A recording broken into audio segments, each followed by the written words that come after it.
They call it the big time. Got your name in lights. Now you're gonna shine. Got 'em in your sights.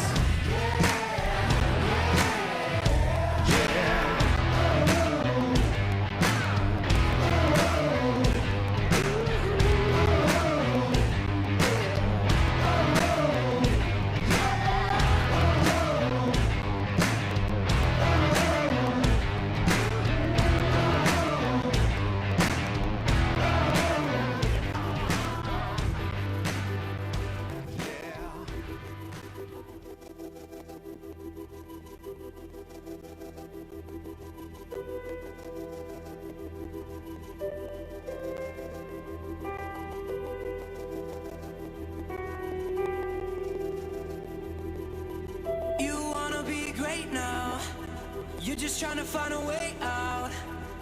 I don't want to tell you how to live, but I just don't want you to miss. And I don't mean to scare you. I want you to live, and I dare you to give this life all you have. Yeah, all you have.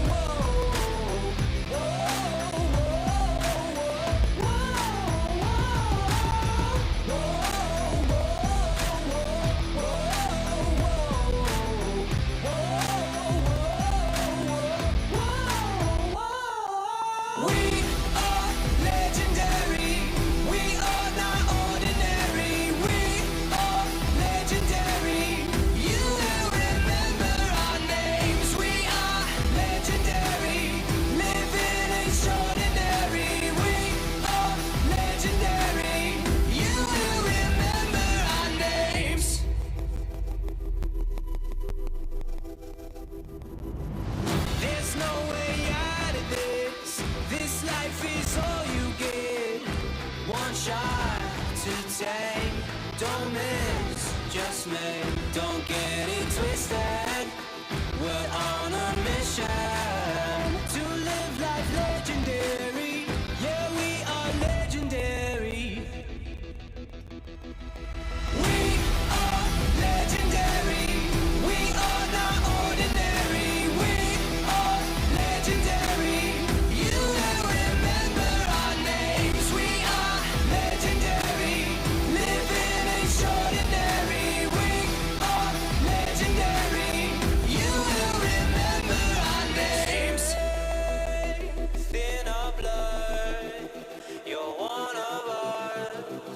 You're one of us. There's strength in our blood. You're one of us. You're one of us.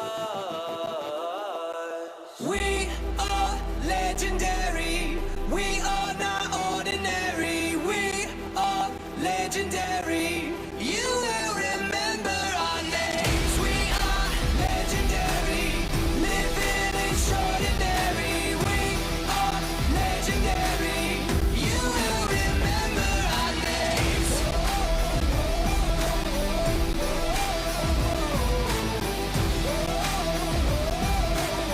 You will remember our names.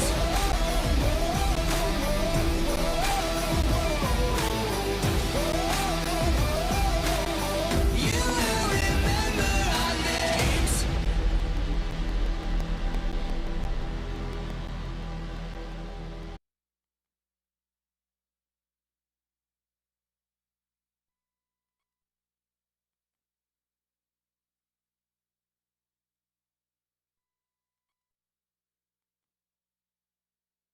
After a back-and-forth affair on Saturday, the Hawks from Hebron jumped ahead 12-7, headed into the bottom of the 6th at the Corral. The Mustangs battled back like they were getting spurred, scoring runs in the blink of an eye. Right in the mix was Will Newton. He calmly stepped in and drilled a 2-out hit to put the Mustangs within 1.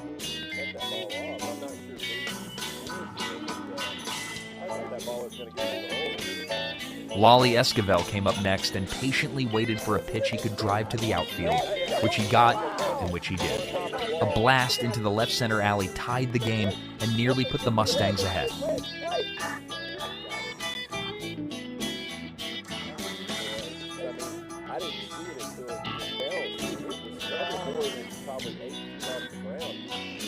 Bring on the heat in the 7th. Colin Park got it rolling for the Stangs and reached base. He advanced to second on a Connor Ray bunt. A batter later, with 2 outs and on a 2-0 count, this happened.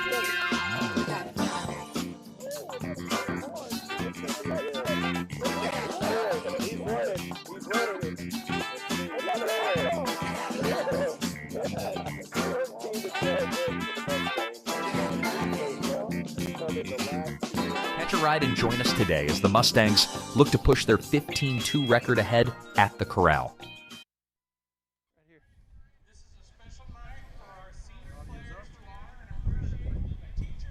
Grapevine Mustangs celebrate their teachers tonight. This is Teacher Appreciation Night.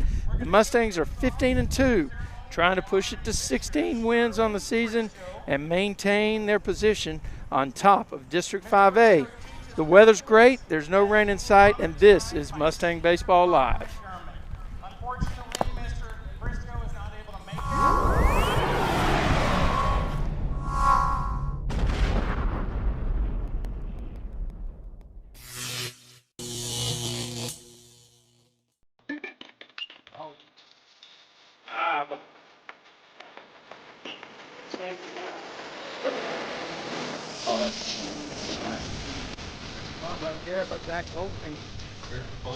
Oh, look at that squeeze play. Get down. Yes. Get that better.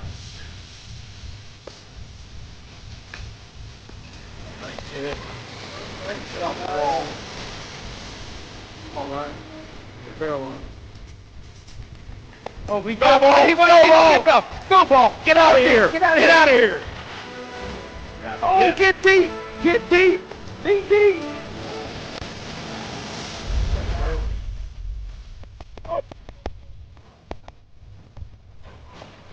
Two balls, 1 strike on Jared Boswell Jr., the first statement for Mustangs.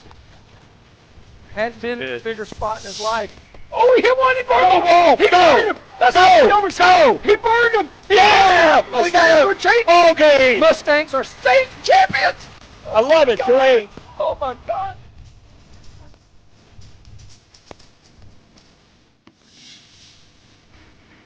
Mustang Baseball Live on Tradio begins now. Jeff, it's good to be out here without rain dumping on the equipment, right? Yeah, we were surprised by the rain last night. I didn't expect it at all, and fortunately, Jack Pettigrew's dad had brought a boat out with a boat cover. I mean, I know we were a few seconds late getting it over the equipment, but that was a savior. Well, I couldn't believe how much rain came down without stuff being covered up. I've never seen a puddle of water on top of my computer. That was not a pretty sight, was it? No, pretty painful to look to watch. But hey, let's dive right in. We did some stuff last night. I've got a click coming back, an electric click. Yeah. But let's go ahead and let's jump right in for the people that weren't able to make it last night. We're going to cover the same format, and we're going to talk first about the standings in District 6-5A. Jeff, it's a familiar place for Grapevine, being on top right now, but they're tied with Birdville. Yeah. Grapevine's been there the last 3 seasons. Birdville's usually been closer to middle of the pack. It is still early, but it's nice to stay on top of the standings and not be chasing. Yeah, absolutely. And those 2 victories over Argyle last week were really big. Now we need Colleyville to put some space between everybody else and turn this thing into a 4-horse race. So you mentioned Colleyville must have had a bye last week because they've only played 2 district games. That would be the 2 against us. Yes, and I think everybody has a bye week. Coach actually scheduled some games, though, I think against Arlington Heights. Oh, I think during- that's our last regular last- season games. Yes, Yeah. exactly. Because Lake Dallas dropped down to 4A. And so that's the reason that you see these buys rolling through. Normally it'd be a 14-game district schedule, but now it's only a 12-game district schedule. Grapevine plays Denton tonight. They're 7-8-2 overall. They're on the bottom right now of the district. But this team has been scary in the past. And I know that 2 years ago, Sevy had to hit one with 2 outs in the top of the 7th to tie the game and put the Mustangs ahead. Had a 2-run hit.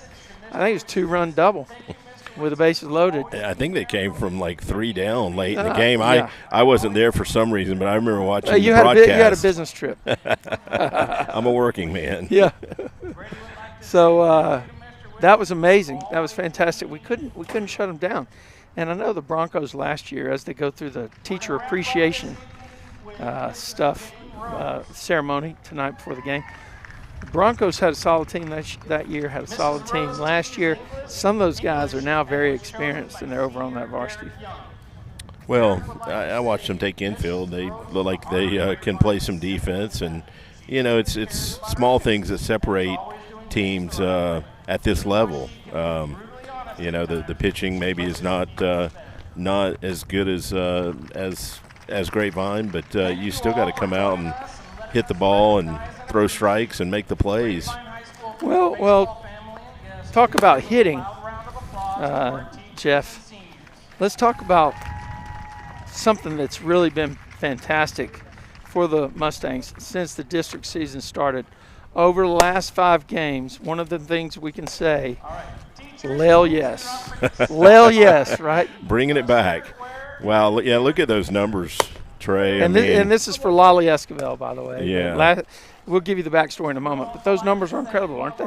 Yeah, hitting 500, slugging 571, and just driving in a lot of runs, 8 RBIs, and that's only 4 games. 5. I counted Hebron as well. Oh, you counted Hebron. I counted okay. Hebron. Okay. So that's 5 games, and that's a pretty good byline if you can get it, right?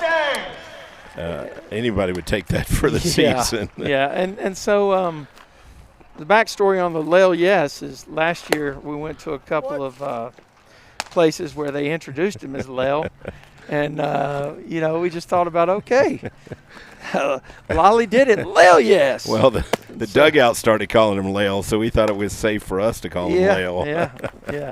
And tonight we're probably going to have the force on the hill. We'll talk to you about starting lineups here in just a moment. We're going to go to a commercial from one of our great sponsors. This is Mustang Baseball Live on Tradio. The C.J. Knipper Memorial Golf Tournament will be held this year on Friday, October 10th at Fossil Creek Golf Club. The tournament is dedicated to honoring the memory of C.J., who is a GHS student actively involved in DECA and golf. 100% of the proceeds from the tournament create scholarships for deserving DECA seniors at Grapevine High School. Since 2020, $45,000 in scholarships have been awarded. To find out more, including how to donate or be part of the tournament, please go to www.cjmemorialgolftournament.com.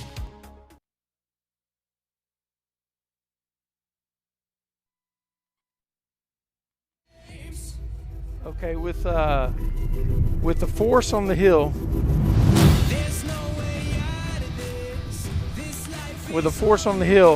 let's talk about starting lineups, and then let's talk about the keys to the game. All right. Well, yeah, we'll have Thomas Powers in left field with Luke, the force, on the mound, and the center fielder Zach Goldstein, Brady Boozer in right field. That's what we've seen pretty much all season there. On the infield, you got Lale at third base, Lolly Esquivel, number 11, crushing the ball. Connor Ray, who had a big bunt in the last inning against Hebron to move Colin Park into scoring position. Colin Park, we just talked about him. Those guys, Colin's playing second base, and one of the seniors. And then Jarrett Boswell playing first base, got the walk-off against Hebron. Jeff, what do you say? That guy's Mustang magic in a bottle, right? Yeah, Jarrett's coming off a big game Saturday, 3 hits, including 2 doubles, and that walk-off in the bottom of the 7th to get us that 13th run. Yeah. So let's talk about the battery and the DH for today. Now, you're going to see something interesting on here. The force is on the hill. That's Luke Esquivel. And he's big, strong left-hander, and he's killing it, right? I mean, he is throwing very well. His pitching's been as impressive as his hitting. The 2 starts I've seen him make, he's held the opponents to 2 earned runs and just hammered the strike zone and gotten better ahead. than a strikeout an inning. Right. So he's trying to pick up where Dason Hill left off, to build that profile so that when he gets to be a junior and senior, he's going to be devastating. He's very effective right now, don't get me wrong. Yeah. But game changer, Gianni Corral is behind the plate with today. And as usual, he's done a great job all year. But here's something unique. Thomas Powers is also going to be listed as the DH. He's listed as the DH. This is a rule that came into effect about 3 or 4 years ago in UIL. The DH is a position, and he's also in the position as in the batting order as a left fielder. What that means is that coach can make a change for Luke, the force. He can bring in another pitcher if he needs to, and Luke can go to left field, and Thomas will be already in the DH spot for whoever comes in. That's how that works. And so that's a pretty unique rule that's in place, and Coach Webster takes advantage of it. Now, one thing you have to do at the dish, you have to identify to the home plate umpire that this person is in the batting order left field, but he's also our DH.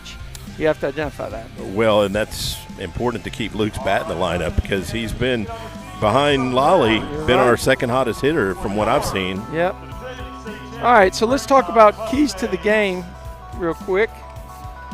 And it's going to be tough. They're doing the introductions. I'll tell you what, we'll get the keys to the game after the intros. Number 13, Sam Gerard. Number 15, Blaine Schwartz. Number 18, Ben Chen. Number 23, Max Dalkey. Number 21, Jack Pettigrew. Number 22, Connor McDermott. And now the starting lineup for your Grapevine Mustangs. Leading off, pitcher, number 1, Luke Esquivel. Batting second, center fielder, number 2, Zach Goldsby. Batting third, first baseman, number 12, Jared Boswell. Batting fourth, right fielder, number 9, Brady Boozer. Batting fifth, third baseman, number 11, Lolly Esquivel. Batting sixth, catcher, number 24, Gianni Corral. Batting seventh, second baseman, number 5, Colin Hart. Yeah. No, I tell you what. We got time. We got time. All right, we're going to go real fast through the keys to the game. Number 7, Connor Ray. And the left fielder tonight, number 6, Derek Young.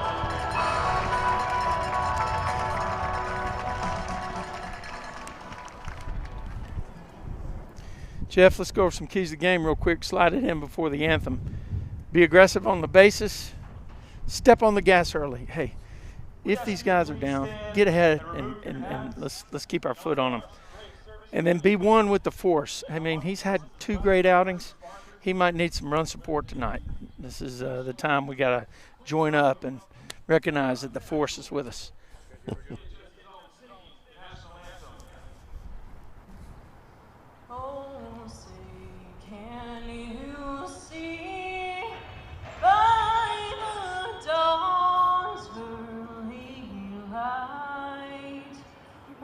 So proudly we held at the twilight's last gleam,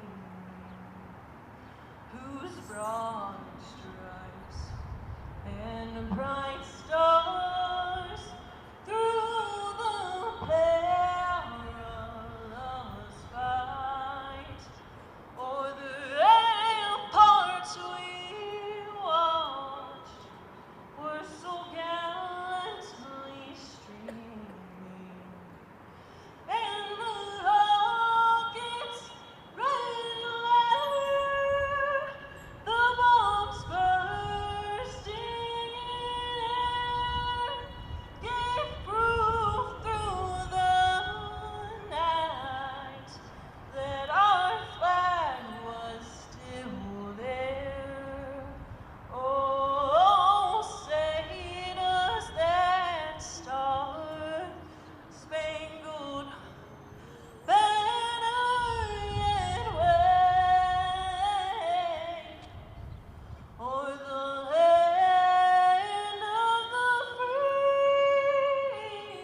Good job, Claire. Let's play ball. All right, let's throw those Mustangs. keys to the game back up on the board here.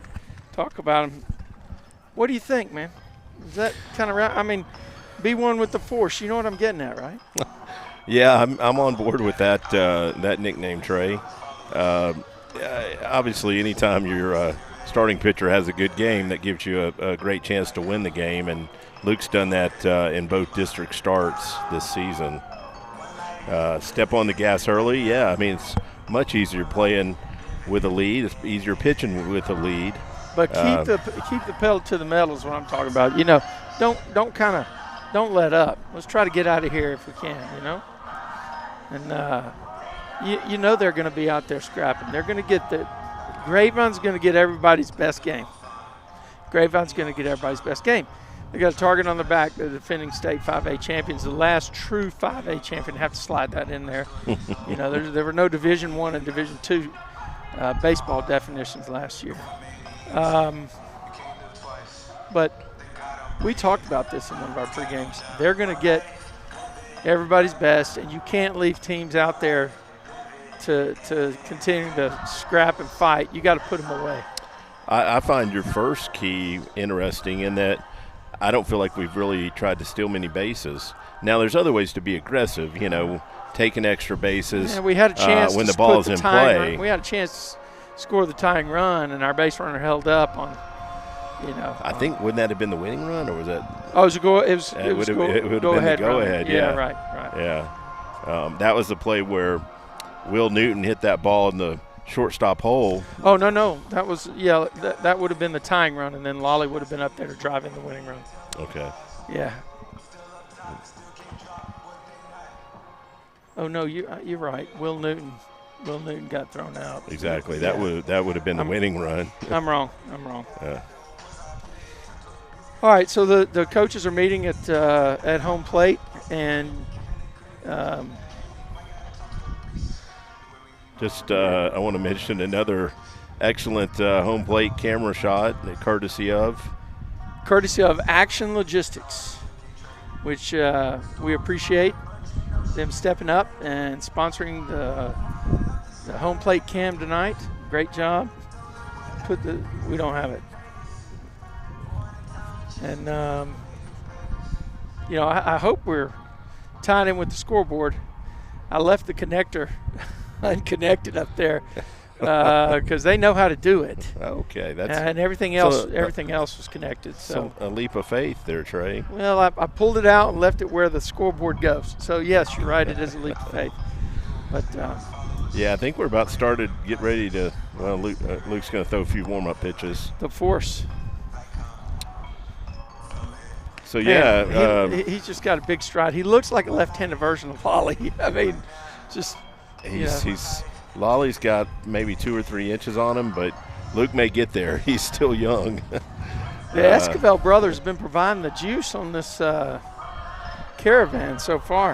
At least, you know, on the macro view. Yeah, I mean, my sample size is small. I've only seen 5 games, but they have done a lot of the hitting.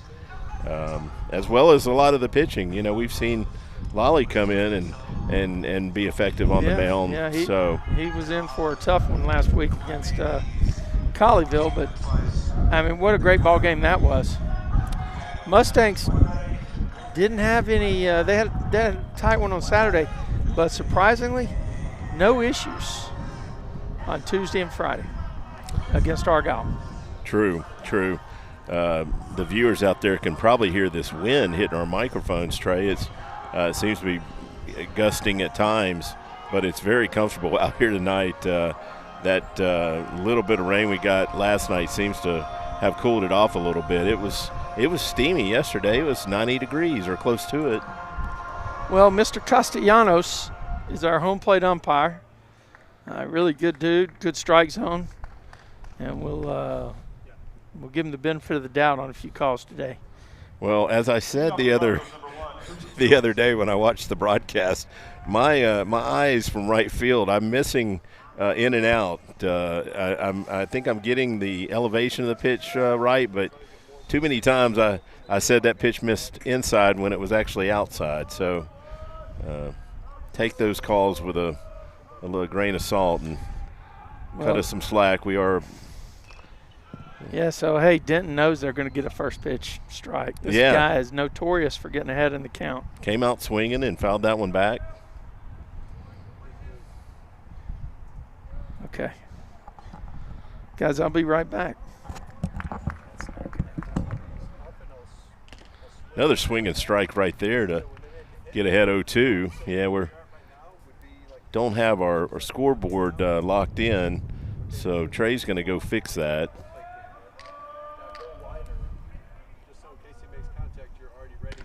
Oh, that was a good spot right there. 0-2 must have just missed.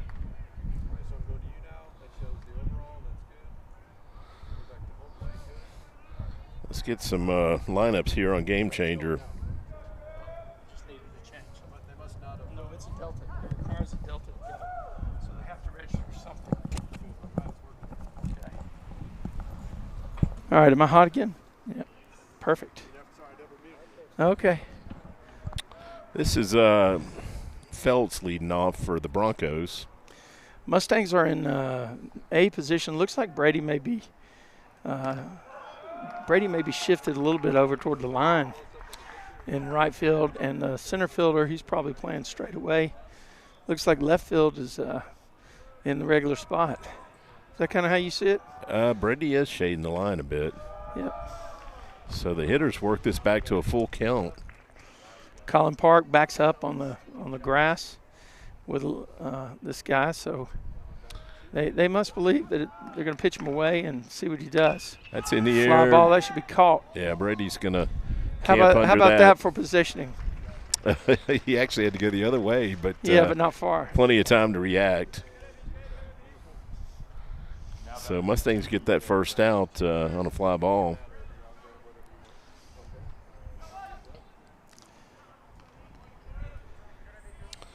That brings Perez to the plate. He's a left-handed hitter.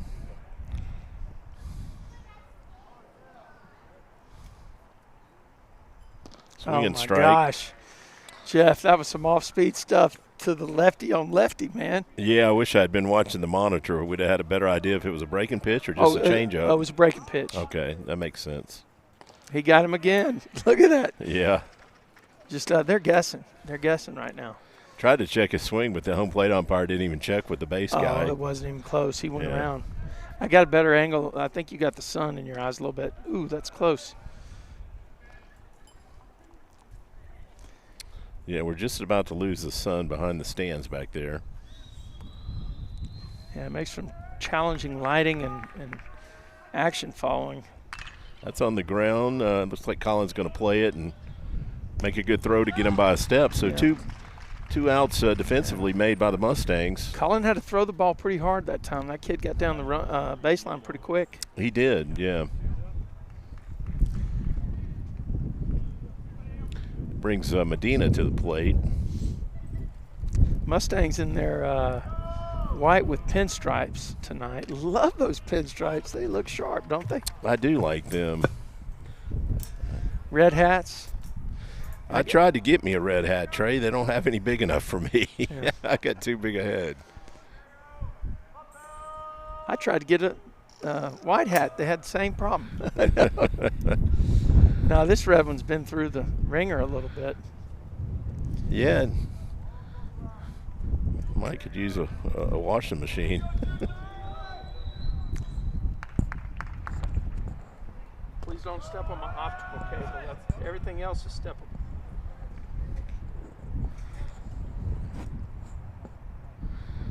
A 2-1 count right here on the hitter. 2 outs.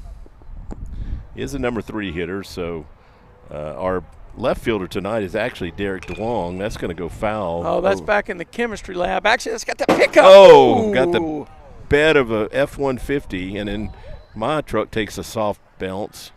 I don't think it made a mark on yours. Do you? There's plenty of dings. No, Yeah. Go ahead. You can. Feel free to get up on this pad. You might get a better angle. That's on the ground. Lolly's going to, okay, it's foul ball. Oh, all right. I started to say that's Derek DeWong out in left field, and he is playing a little deeper against this number 3 hitter. The wind should help balls hit to left.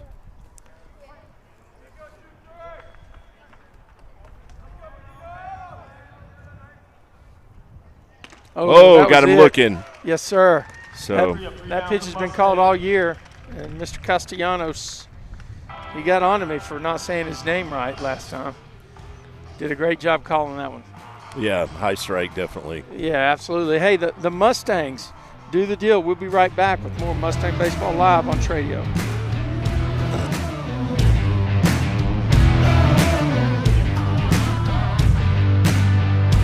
Yeah, in the bright lights. Come on, it's yours tonight. Come on, you'll see. It's time, it's you and me. Come on, let it go. It's just a little rock and roll. Let me hear you one more time.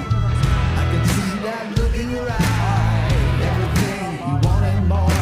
It's about time. 1, 2, 3, 4.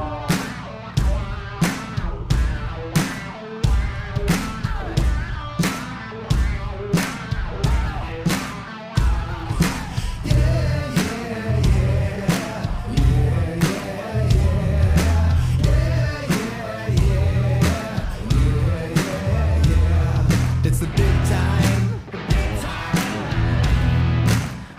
Can you feel those bright lights?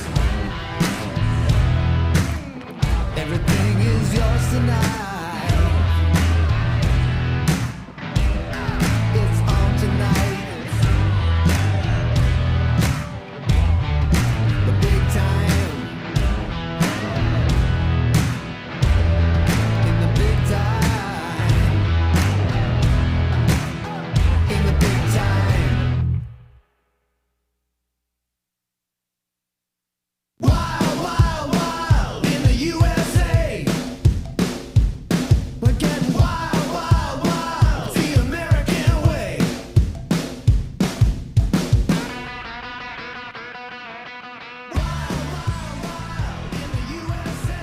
All right, Jeff, that was 3 up, 3 down from the force. Yeah, good start for the Mustangs defensively. The Broncos have a slender right-hander on the mound. I don't have a name for him yet, but we heard him on that ambient mic really popping the mitt in the bullpen. Luckily for Gavin, none of those balls got out of the bullpen. Number 1, Luke Escobar. Looked like this guy's a. Looked like this guy was a senior. I'm just basing that on some of his the full mustache he had. So Well, I noticed in the picture she put up earlier, Gianni's Yeah, sporting a yeah. mustache. he could be an assistant coach with that look, huh? There we go. Those two missed right there to run the count to 2-0. This is Armour on the plate. So not only I'm sorry, on the mound. not only has the force delivered on the mound, he's also delivered at the plate. Get out of here. Got him off balance.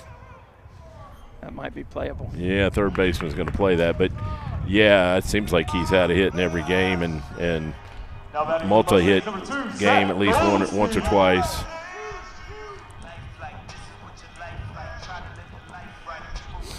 Brings Zach Goldstein to the plate with 1 out.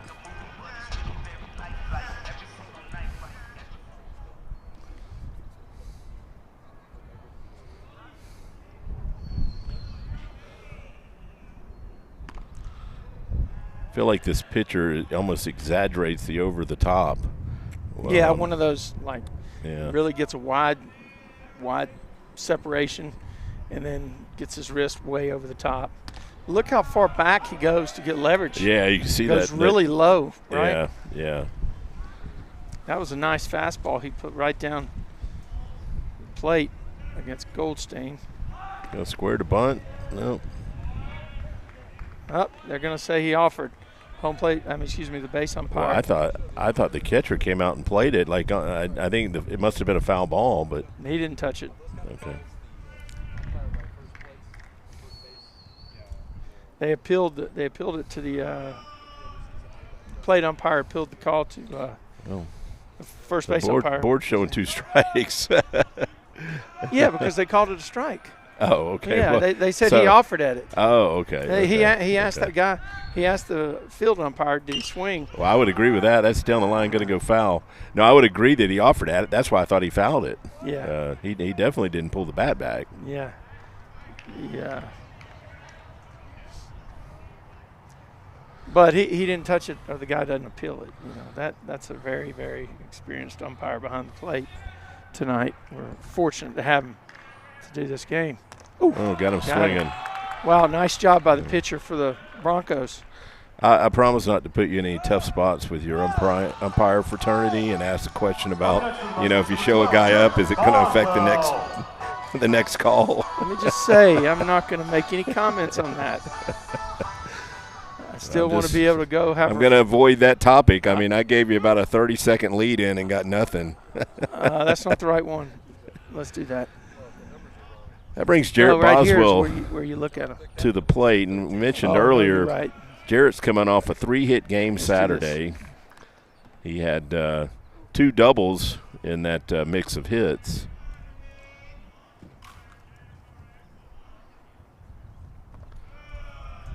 Good count right here, 2-0.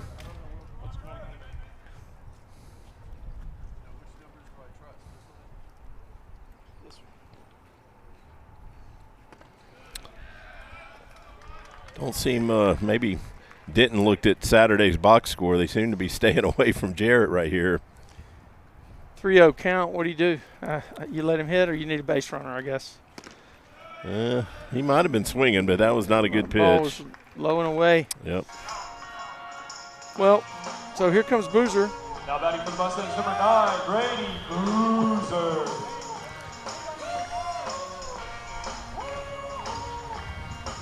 Brady's got some pop in the bat here. We need to make sure that Gavin has his baseball glove on as our main camera operator. He had 5 or 6 really good swings Saturday and just kept Look at that fouling lead. it back. Look at that lead Jarrett has, man. He's got a base stealing lead. Oof. Like a changeup that was a looking strike. Looked like Boozer was taking a pitch to give Jarrett a shot. I mean, Jarrett's stolen some bases already this year. Coach ran through a series of signs. You wouldn't expect to see a bunt here, so let's see. He got bigger He's going. lead, yeah. There you go, Trey. Yep. He had a big lead, and he actually took another half step on that pitch. So Also got a good pitch to run on he right did. there. That was a breaker, wasn't it? Curveball that bounced into Yeah. the catcher. Absolutely. But that's just it. You get a 0-1 count right there. Sometimes you're expecting that breaking pitch, and that's what you want to run on. So got a runner in scoring position for Brady. Wow. Another looking strike right there. Boy, that was like a high changeup. That's one, if you can adjust, it's just sitting up there almost on a tee. Looked like they're playing Brady pretty deep. They got everybody back. You see where that right fielder and left fielder are? Yeah, they are back. That one misses even higher. These guys definitely have scouted. I know they checked out the Argyle. Coach Webster said they looked at the Argyle games after they played them. So Well, they won't be able to check out those games anymore. Those are under the private got him swinging. category. All right, the Mustangs go in order. Hey, every now and then we're lucky to have some really great sponsors, and every now and then I want to recognize those. We got one coming up right here. It's Mustang Baseball Live on Tradio. The CJ Knipper Memorial Golf Tournament will be held this year on Friday, October 10th at Fossil Creek Golf Club. The tournament is dedicated to honoring the memory of CJ, who was a GHS student actively involved in DECA and golf. 100% of the proceeds from the tournament create scholarships for deserving DECA seniors at Grapevine High School. Since 2020, $45,000 in scholarships have been awarded. To find out more, including how to donate or be part of the tournament, please go to www.cjmemorialgolftournament.com.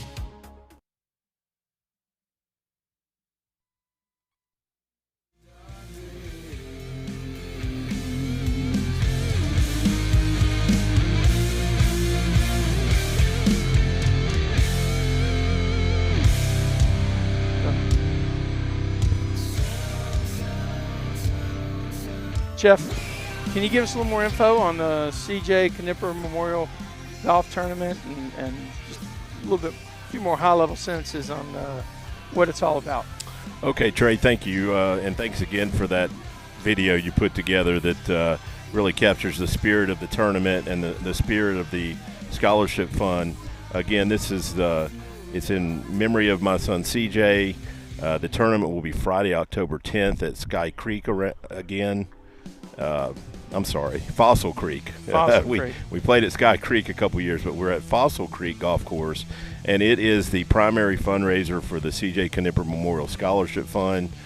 Very proud of what we've been able to do. We've awarded $45,000 in scholarships over the last 5 years, and really look forward to keeping that tradition going in memory of CJ.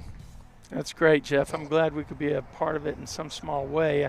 We still got to get a crew out there to the golf course and get on a few holes. I mean, that's what we need to do. I really think it'd be fun to have someone on one of the par threes and just do commentary, and we'll have video too. It'd be fun to let the golfers go to your YouTube channel and watch that hole. I mean, half of them would want to go back and watch. Just half of them might not. Right.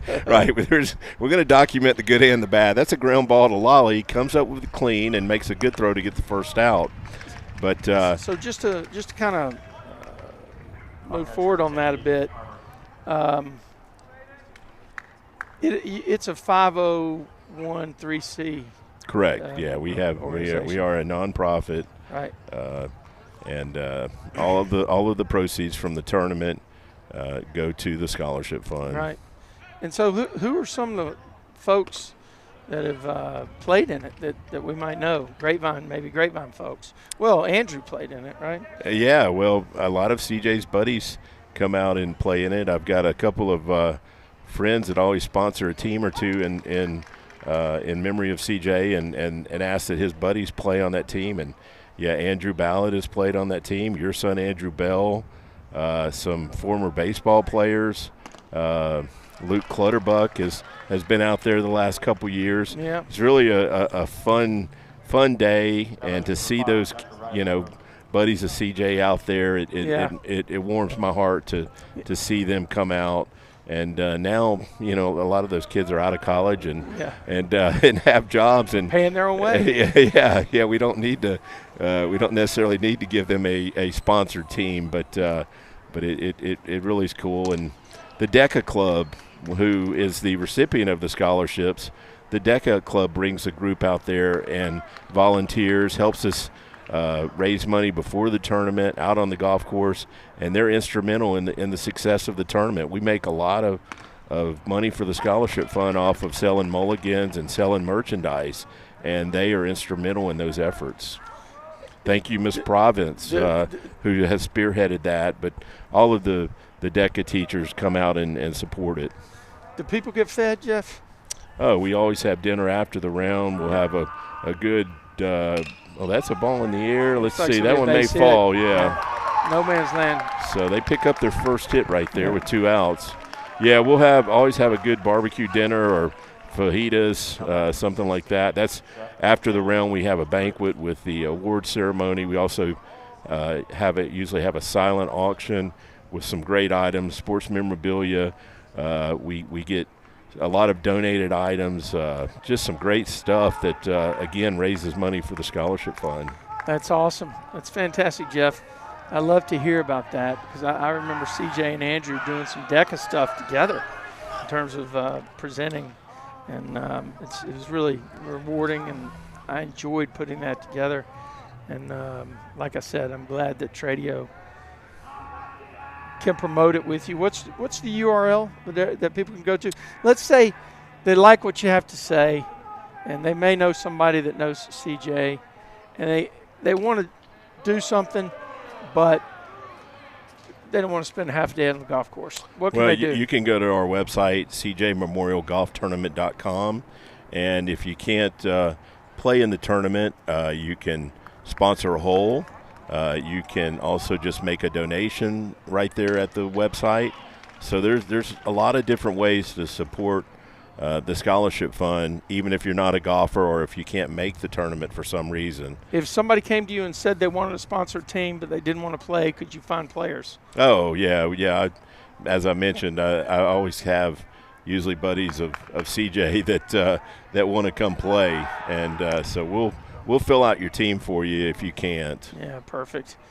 That's great stuff. As the Force throws one over to first base, we'll get back to action, but folks, we'll play the commercial one more time here later in the game. It's the CJ Knipper Memorial Golf Tournament, and the URL is cjmemorialgolftournament.com. Head on out there and check the event out and make a donation if you can.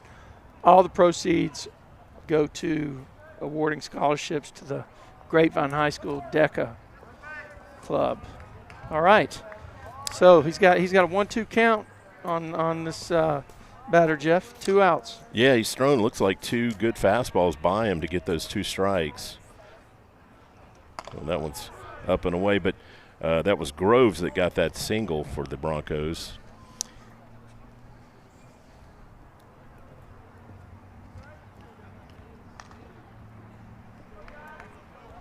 He's got a very big lead right here, Jeff. See that lead at first base? That's pretty significant. Yeah, he's like you like to say, out there by the cut. Now, I tell you what, do you see how he separated his hands like that? He's got to commit to where he's going. That's a very good camera shot right there. That's Gavin. Gavin Winders, man, former baseball player. He knows what he's doing out there on these games. Does he have his glove on? Does he have his glove on? Show me the glove, Gavin.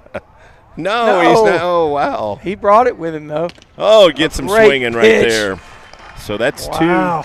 two innings that Lolly has ended the inning. I'm sorry. There you go. I said Lolly, but Luke has ended the inning with a strikeout. Yeah, here we go. We'll be back with more Mustang Baseball Live on Tradio.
Okay, Trey, we mentioned how hot Lolly's been over the last 2 weeks, and that's who we have at the plate right here. Takes that breaking pitch up. I'm not sure the center fielder got the scouting report on Lolly. He's not very deep.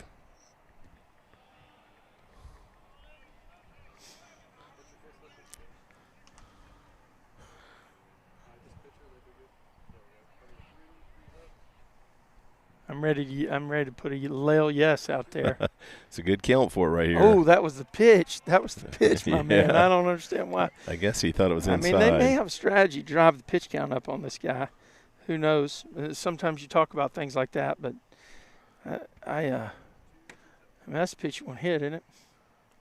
Got him again. Oh, wow. He's taking that inside strike, I guess. He may have a little tail on the pitch, right back into the strike zone on a throw, maybe a two-seamer or a cutter. Slides out. Got him. Yep, got him swinging. Wow.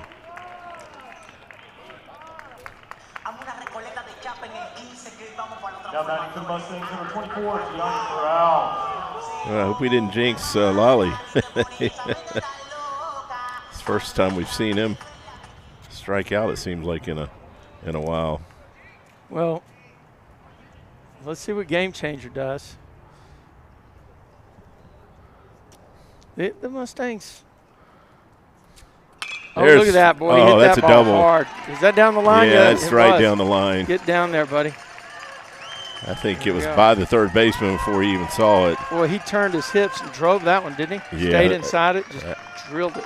That was a shot. That dude is seeing the ball really well. That home run last Tuesday at Argyle, laser shot, 340 feet, had to be. It went over a very tall wall, and there was nothing cheap about it. A lot of times you see these home runs where people would sky them and they just drop over. This thing was going to the road. I have a feeling Johnny was in that on-deck circle, saw those two inside pitches that Lolly took for a strike and said, if I get that pitch, I'm turning on it. And that's what he did. Right. So that brings Colin Park to the plate with a runner in scoring position and 1 out. I didn't see who our runner at second base is. Maybe we'll get a shot of the guy out there. I believe that's Connor McDermott. Is that? Yeah. Is that 22, yeah. 22? Yeah. Number 22. We don't have him on the – I've got McDermott as 16, but okay. I'll have to double check on that. That was up. A good job by the umpire, Mr. Castellanos. Better make sure I say it right, or I'll, don't want to get kicked out of the club. Not sure who he plays for now, but there's a major leaguer, Castellanos. Yeah. He used to play for the Reds. 1-1 pitch, and Colin fouls it back. Had a reasonable swing. That pitch looked like it was up, Jeff. Yeah, he had a good cut at it. It was up around the letters and just fouled it back. Well, now you're going to have to swing at that pitch and several others on a 1-2 count to make sure you stay in on the action. Mustangs have a runner at second base. It's in the air to the right fielder. We may tag on it. Yeah. That'll be down. Oh, it's down. Okay. Wow, I thought he was going to – he must have been playing off the line. I thought he might get there. So – yeah, my it's going to be a double for Colin Park. Gianni, or actually our courtesy runner, Connor, had to hang by the bag to make sure that ball fell. He didn't score. Now batting for the Mustangs. Yeah, I mean, he was hanging out for a tag up. Exactly. It honestly, when the ball came off the bat, I thought the right fielder was going to make the play, but he must have been a good ways off the line. And so here's the left fielder and DH, Thomas Powers. Well, actually, Derek is playing left field tonight. We did it wrong?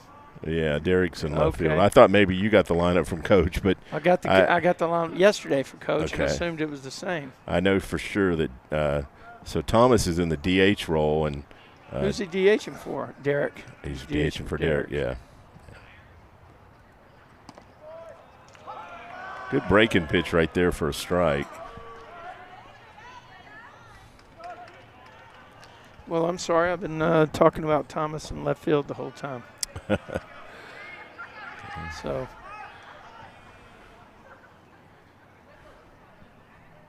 definitely need contact here with only 1 out. You want to at least, if nothing else, push that runner in from third. And they are playing on the grass on the corners, but they're back in the middle, so they're going to concede that run on a ground ball in the middle. I wonder why they're back in the middle, Jeff, because they're not able to turn double play. He ended up at second base. Well, it's I think still early in a scoreless game. And if you bring these infielders in, you also open up a lot more holes. Is that Luke Esquivel on deck, or is that Connor Ray's on deck? Yeah, right? this Thomas is our number 8 hitter.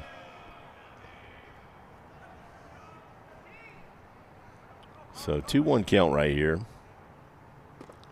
Good look right there. That'd been a tough one to lay off on, but right here, 3-1, dead red. What'd you say? Double or foul? Foul ball? A triple or foul ball. Triple or foul ball. My college coach, he said, don't be late. If you're swinging 3-1, you better not be late. Oh, tough pitch, but it misses. Gosh, what kind of discipline? 3-1 curveball. What kind of discipline was that? Come on, that was really good. 3-1 curveball right there. Mustangs, number 7, Connor Ray.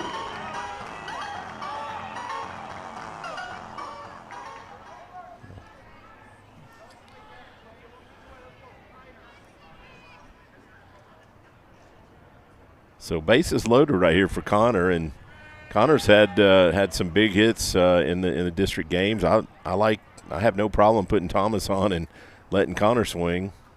It's on the ground. It's not going to be 2. They're going to get – okay, that pushes that run across. They get the out at first base.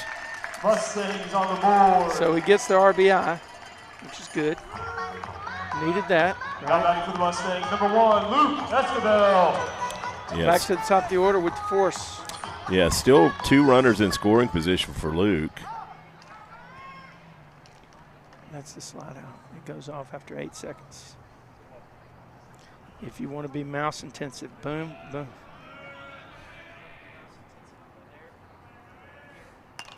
Good cut, fouls it straight back. Like Luke went up there looking for an off-speed pitch and got it and just fouled it back.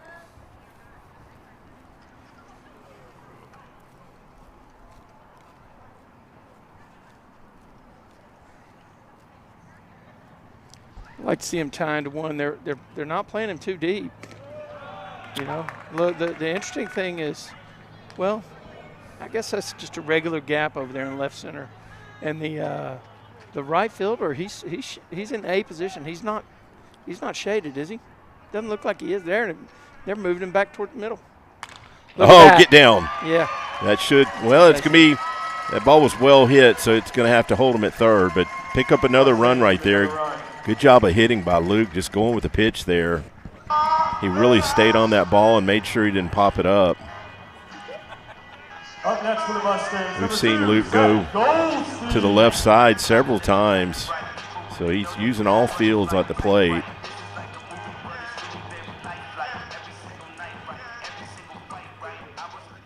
So Mustangs now sit on a 2-0 lead and have runners at first and third right here for Zach Goldstein.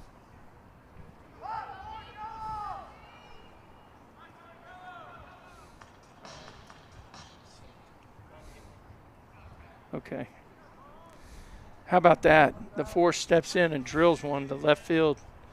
He got on. He had that backspin on it too. Did you see him get up there and boom? Well, he really did a good job, staying on top of that ball. Sometimes it's easy to pop that ball up right there.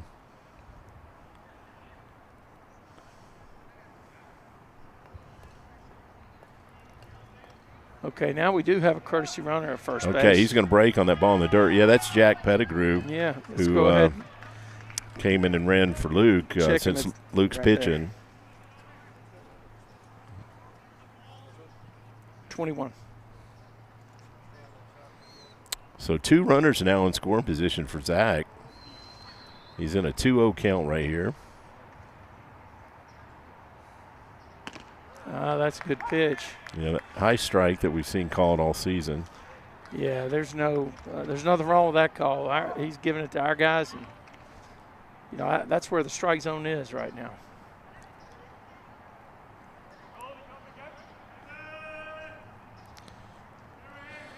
It's a beautiful sky right now, Jeff. Quite different from last night. It didn't look threatening until it was. But I think it snuck up behind the hack shack. And water was on the mouse pad. Water was on the soundboard. Water was on my keyboard. Water was on the computer. Oh, another strike.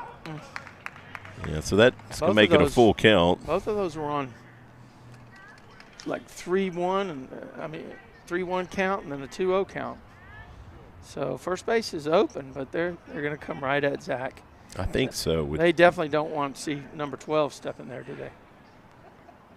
That's going to go foul. Yep, that's going to be back in the sand pit back over there where they keep the sand to bring out the put on some of the places on the field where they're going to mix it in and stuff like that, and also in the outfield, I think. Looked like an off-speed pitch that Zach made a good adjustment. That's down in the dirt. So, yeah, it's going to load the bases for Jarrett. So we haven't seen it this year, Trey, but I know in past springs when we've gotten a lot of rain, yeah, the outfield.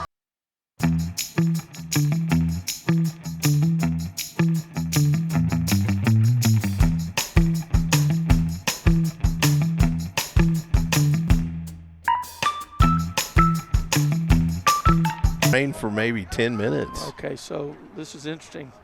The defensive positioning that they're putting on Boswell is the center fielder shifted over and the right fielder shifted toward the alley. So they're pinching him right there in the right center alley. And the left fielder came off the line a bit. They know this guy can hit it to the alley. Oh, look at that cut. He had a really good cut on it, Jeff. Yeah, he did. No, you're right. The right fielder's playing more towards center and the center fielder's straight away, I'd say. Yeah, there's a pretty big gap over there in left center. Yeah, the coach gave him one of these to those two fielders. So squeeze the alleys. That hit him. We've seen seen Jarrett hit some balls in the alleys. Yeah, we're celebrating that new graphic. Oh, I missed it. I missed it. Now batting for the Mustangs, number 9, Brady. We're going to get a coach's visit first before we see any pitches, I think. Yep. No activity yet in the bullpen, but there's some guys moving in that direction for the Broncos. We're going to take you to some of our non-royalty music. Royalty-free, I guess would be the term. We'll be right back. This is Mustang Baseball Live on Tradio.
Okay, we're going to get things back underway here. The Broncos are going to stick with their starting pitcher armor, but they do have activity in the bullpen, and we got Brady Boozer at the plate here. That one misses up. You can hear the ambient mic with the bullpen activity.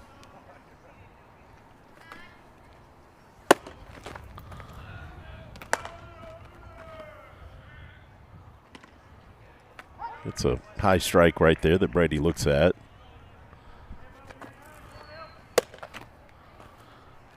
So the Mustangs already have 3 right here in the bottom of the second inning and still threatening for more with bases loaded.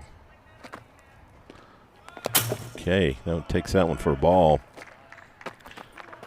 Be good to see Brady bust out right here.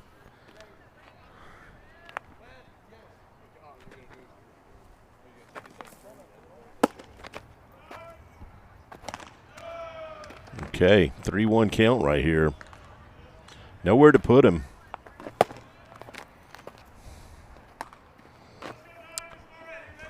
I would expect to see Brady swinging if he gets a good pitch.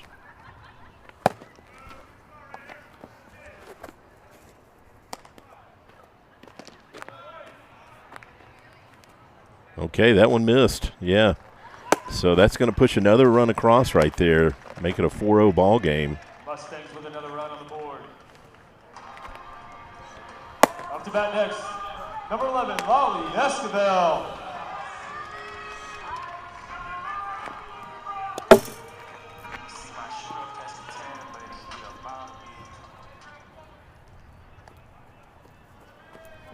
Okay, the Broncos starters now up to 51 pitches and seems to be struggling a bit to find the zone. That one misses also.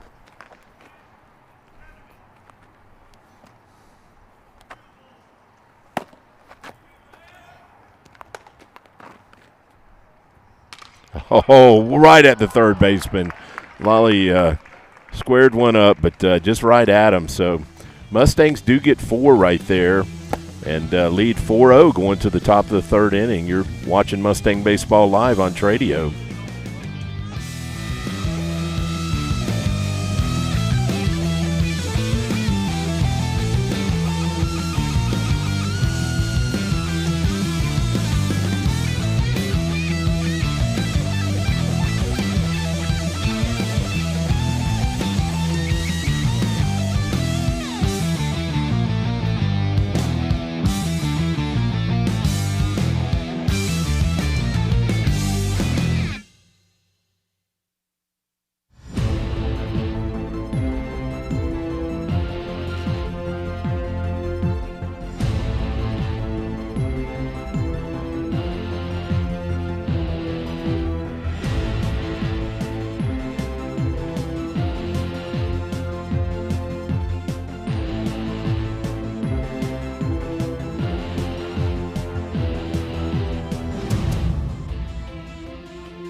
Yeah, tough break on that rip by Lolly.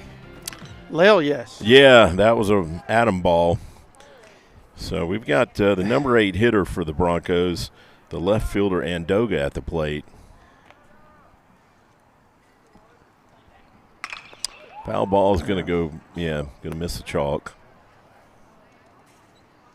It was Mustang right fielder Brady Boozer tracks it down and fires it back in to Mustang first baseman Jarrett Boswell. Kick it out. Jarrett's going to shade him on the line. He was definitely late there. And Brady's going to hug the line also. Good pitch. That was right down the gut, wasn't it? Yeah, good fastball right there by Luke. They've had 1 or 2 guys on base. Just one. They've got 1 hit. Look at that pitch. Oh, my got him gosh. looking. That's that front knee strike. That was fantastic call, fantastic pitch. He put it right where he wanted it, Jeff. Yeah, I like that location. Just right at the knees. Going to be hard to do a lot with it if you do hit it. So this is number 9 hitter, the second baseman Turner at the plate for the Broncos.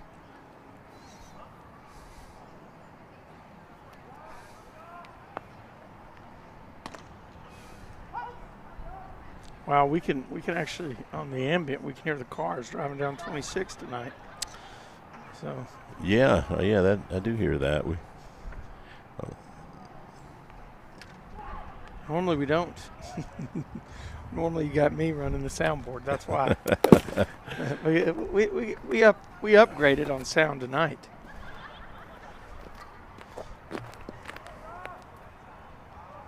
So 1-1 count No, here. We're not using my soundboard is the big thing. High strike right there. We're fortunate enough to have some guys that can run all the gear and make it look really good. Hopefully our folks out there are enjoying this. I didn't get the link out to everyone, so not really sure. Oh, got him swinging right there for the second out. You know, Gianni fires it down to third base as hard as the balls come in from the pitchers. He does. Yeah. He does. Hey, so you'd like this. I was walking to get our camera guy some a beverage because he's working so hard. And he does have that nice seat in between innings. But I walked by, and there's a guy sitting in a lawn chair watching the game on the Denton side, and he had his phone open, sitting on his lap. And I guess I was being kind of nosy. I kind of looked over his shoulder. He's on Tradio? He's watching Tradio, my man. He's watching Tradio. How about that? Thank you, sir. Don't know your name, but I appreciate you watching the game. And if you would, share it with your friends and actually, help us understand how we can come up to Denton and do all your games. Well, there are some views that you get on this broadcast tray that are better than what you're going to get from the stands. Absolutely. And it's really that home plate cam. That's what I loved about being in the press box is you're right behind home plate and you really can see where those pitches are and what they have on them. So on our home plate cam, you've got a view of up or down. Yeah, definitely. Pretty good view, and we appreciate Action Logistics for sponsoring our home plate cam. So 2-2 count right here on the hitter. This is their leadoff hitter. That one misses down. That's worth an appeal. You know what I mean? It's I don't think he swung, but I mean it's worth an appeal to check it out, right? Yeah, this is the center fielder's Feltz at the plate. Oh, there it is. Wow, we got a little spike there in our sound, but that's now 6 strikeouts for Luke. Too. It's like when it gets, we got a little too much gain. This Mustang Baseball Live on Tradio.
So Lale ripped one down to the third baseman, and now we got Gianni. He got things going last inning, though, didn't he? Yeah, he had that double down the line in his first at bat.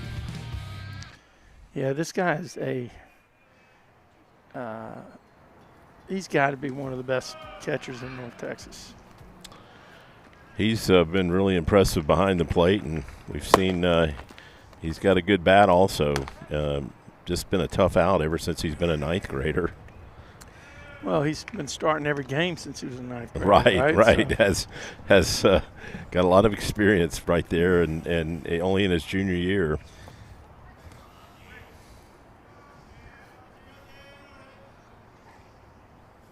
This is Armour still on the mound for the Broncos. This is the right-hander that started, Jeff? Yeah, there's still activity in their bullpen, but they haven't made a pitching change. So we do have pitch count on the scoreboard here. That means I guess I'm going to have to figure out how to do pitch count on our scoreboard at some point. On the home games anyway. Yeah. He's up to 56 pitches. Yeah, that's a good pitch right there. He painted across his kneecaps. Good call, good pitch. Little surprised that left fielder is still a good bit off the line, and now he's moving towards center. They must have, Gianni hit that ball right down the line his first at bat. But it was funny, right when I mentioned how far he was off the line, he actually moved farther towards center field. Mustangs number 5, Colin Park. Well, he was probably operating on the memory of the last one.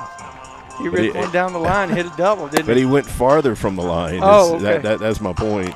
But he started out that at bat way over on the line, didn't he? Not really. I look where he's at right now. That's about where he was before 2 strikes against Gianni. Right. So we got Colin Park at the plate. Colin had that double down the right field line in his first at bat. Pretty good lead at first base by Connor McDermott. He's going. There he goes. It's going to be a throw. Boy, they He's got out. him. That's a great call. Yeah. Yep.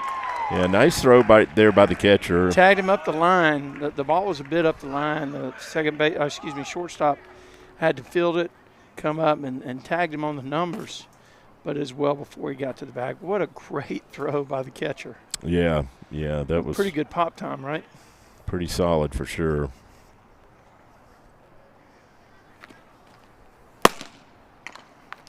But he's late right there.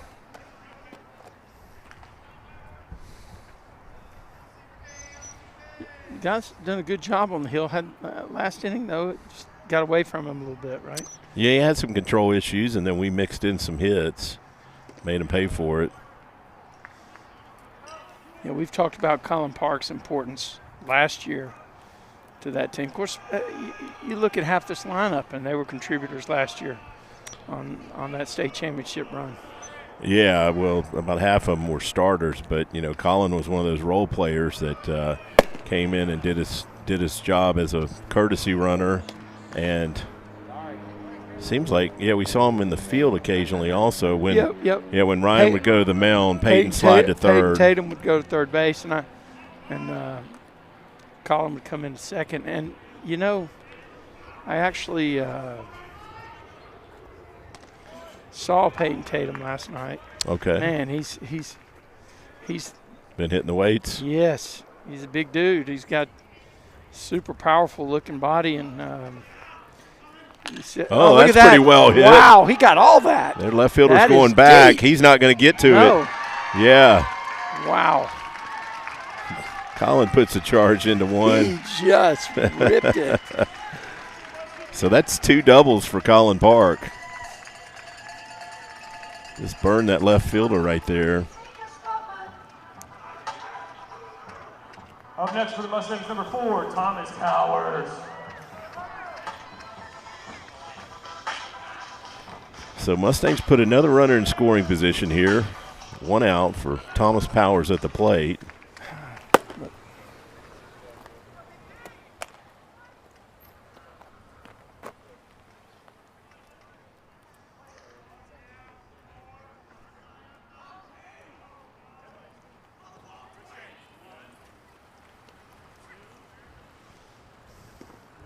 That one misses down right there.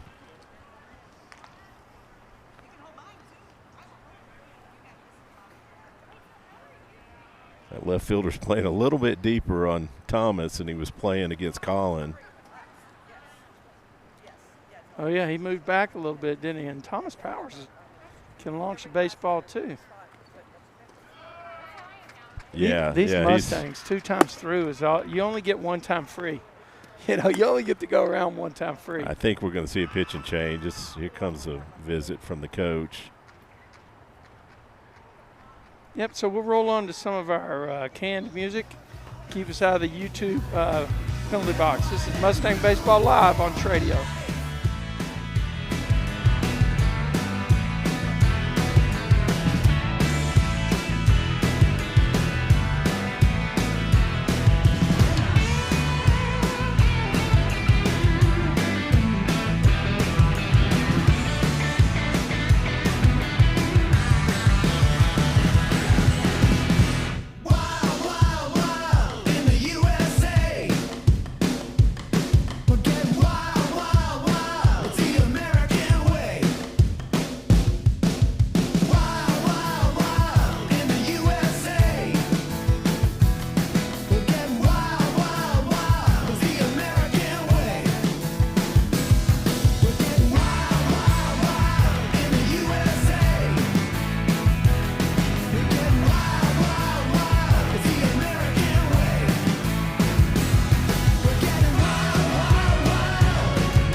just trying to find a way out.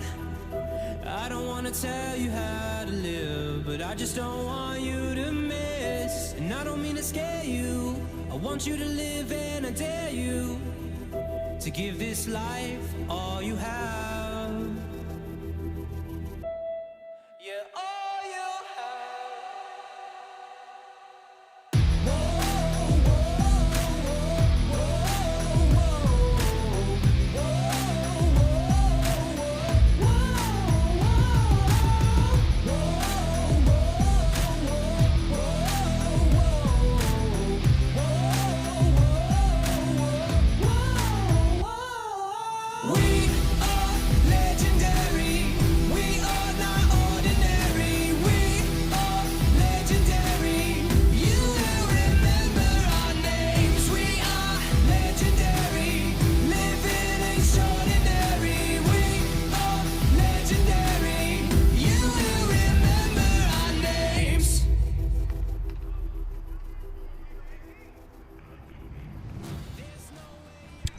Okay, we do have a pitch and change for the Broncos.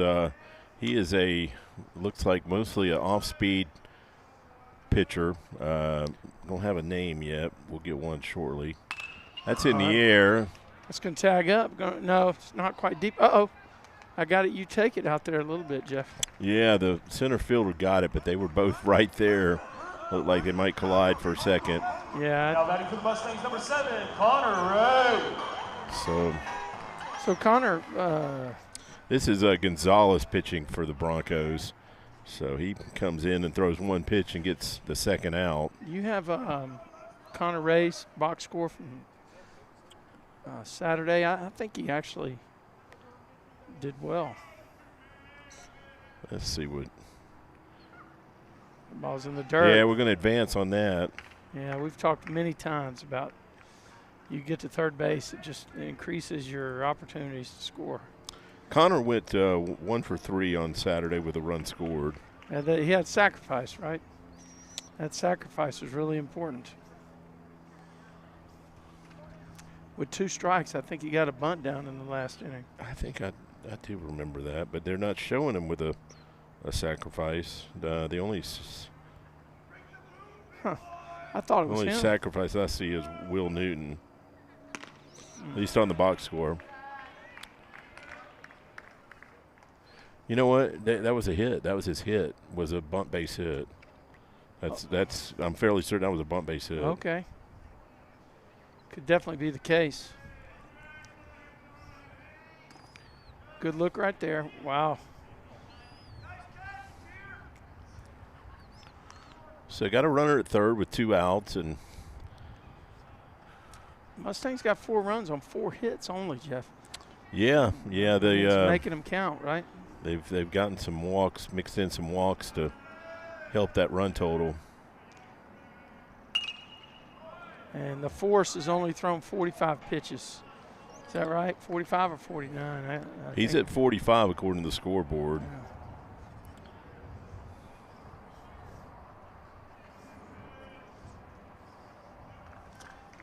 So Connor had a good cut at that last pitch.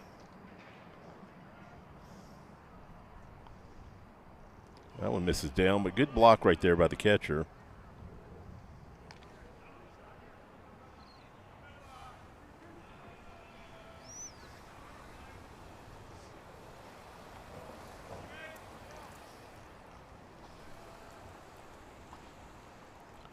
Two outs right here.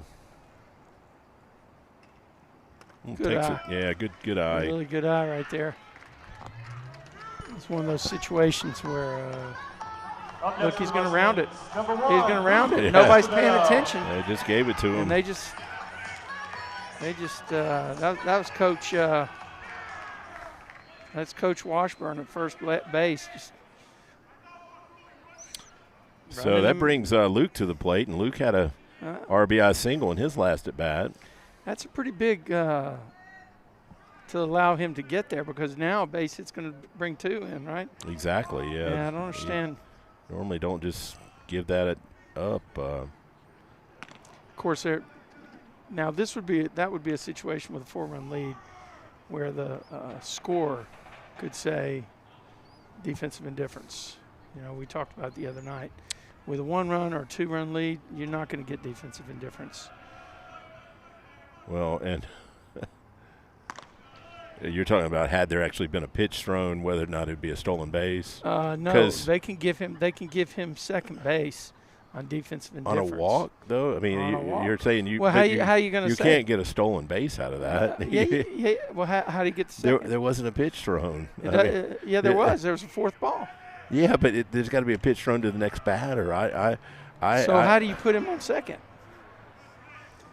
Defensive indifference. Okay, but that's my point.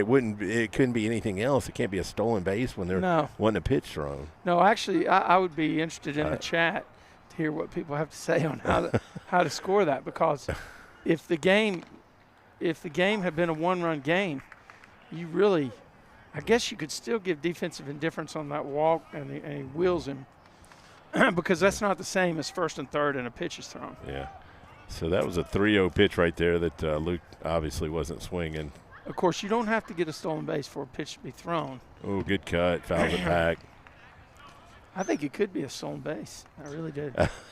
But again, not with a 4-run lead. Not with a 4-run lead, okay? That's just a play that you don't see really anywhere else. So 3-2 and 2 outs right here. Good pitch. Wow, it must have been out. Yeah, it looked a little down, too. And Zach Goldstein, huh? That brings Zach to the plate, yep. Up next for the Mustangs, number 2, Zach Goldstein. Jack Pettigrew coming in to run for Luke.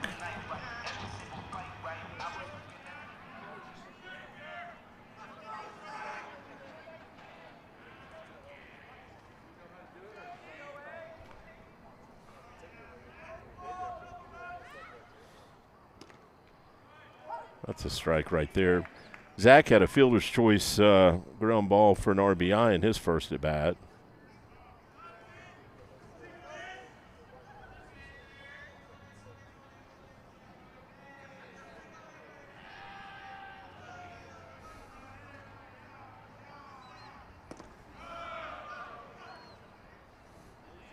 Actually, that was his second at bat, so I believe we're already. This is his third at bat in the bottom of the third inning.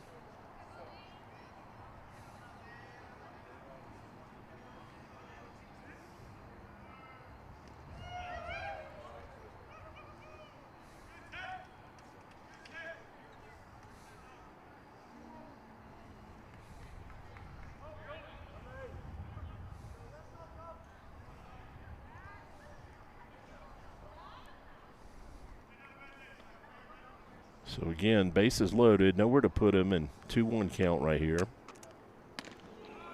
There's a strike.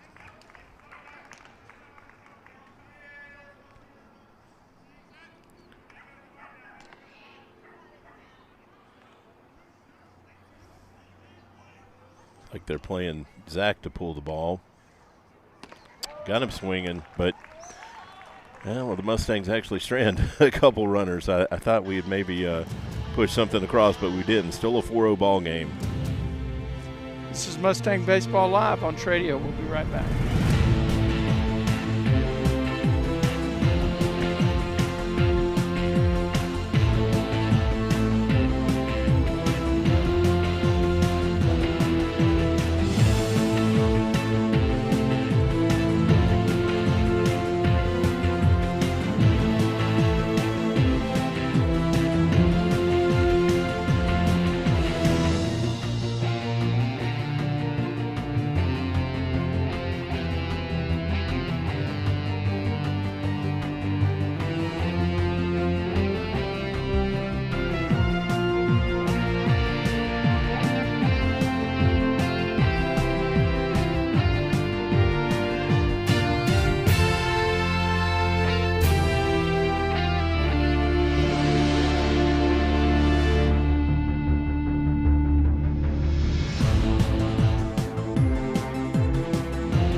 Okay, we got Derek Perez at the plate for the Broncos. He squared the bunt on that first pitch and fouled it off.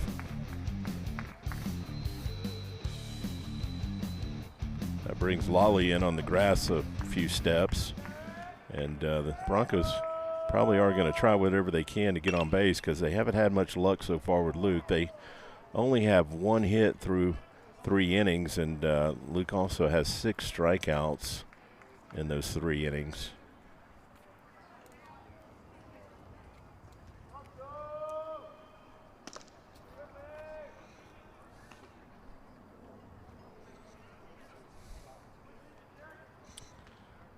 So 1-2 count right here on the hitter.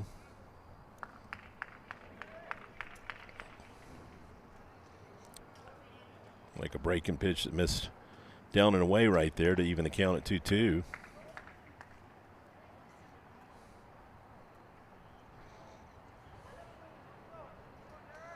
Playing really shallow in the outfield, so not expecting him to drive the ball.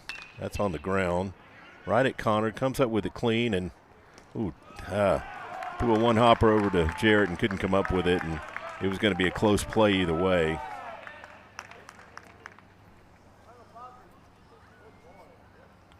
So the Broncos get a base runner right here with nobody out. That brings the number 3 hitter Medina to the plate.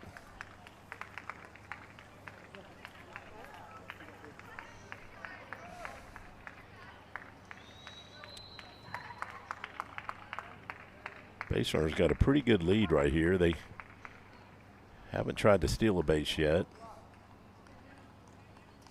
Of course, that's only the 2nd base runner they've had. Luke was thinking they might try something here and checks him at first base.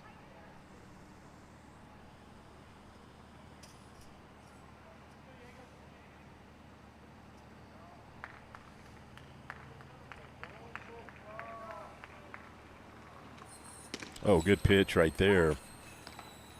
Strike right there at the belt.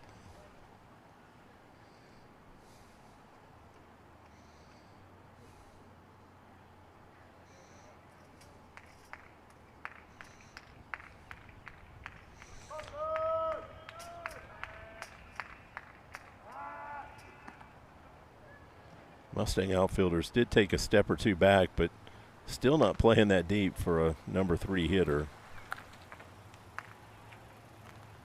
Wind's kind of died down right now.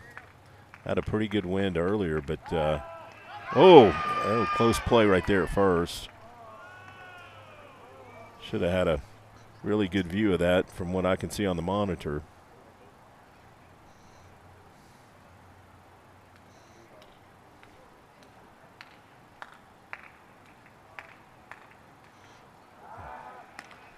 Okay, Luke's concerned with him over there at first base. The base runner still had a pretty healthy lead right there.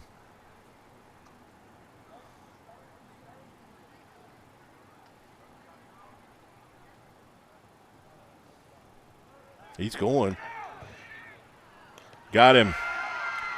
Okay, that runner broke early, and Jarrett did a good job right there coming to get that throw and making a good throw to second. That's not always the easiest play right there.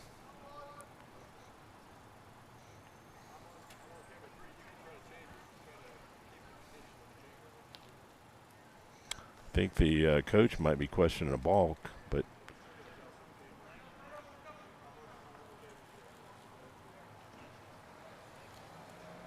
yeah, we got the first base coach over here giving a visual display of what he thought was a balk. But the umpires aren't buying the story. Good pitch right there.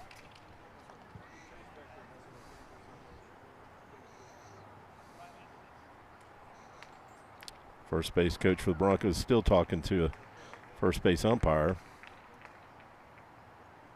Got him swinging right there.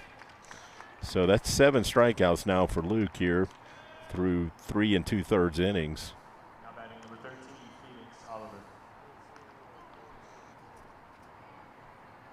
He's been in pretty much in total command out there. When he's missed, it hasn't been by much.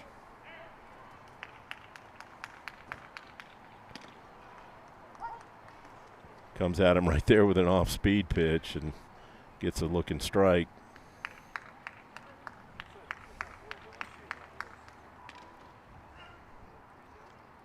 It's the catcher, Oliver, at the plate.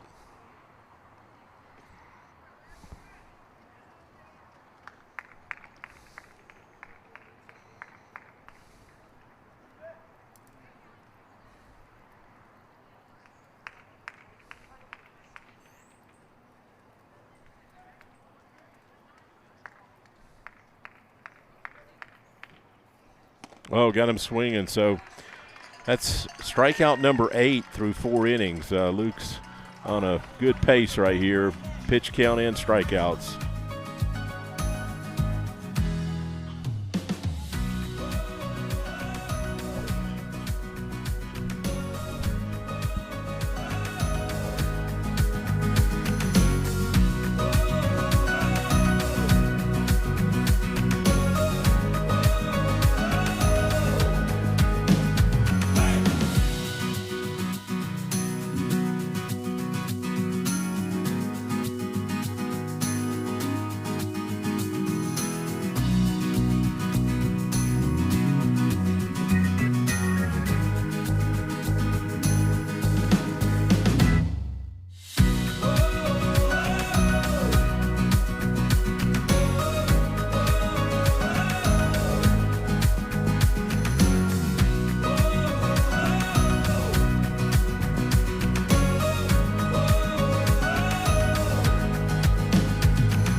They call it the big time. You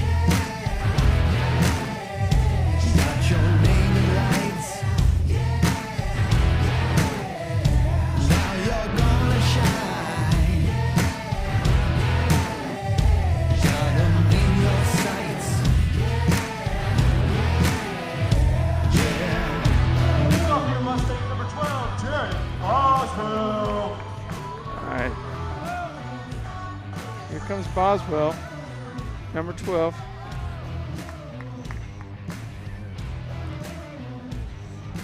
All right, Jeff. We talked about jump out early and keep your foot on the gas. We hit a little lull here, and Mustang's got to start scrapping back again, right? Yeah, we missed an opportunity in that last inning to pick up some more runs. We do have the heart of our order right here at the plate, and great inning to get something started again. Jarrett did have a RBI walk in his last at bat, or I should say last plate appearance, since that wouldn't be an at bat. That's down the line, but right at the first baseman. So he didn't really catch that on the barrel. He kind of, I think, got fisted a little bit. It didn't have a whole lot of steam on it. Brady also had a RBI walk in his last plate appearance.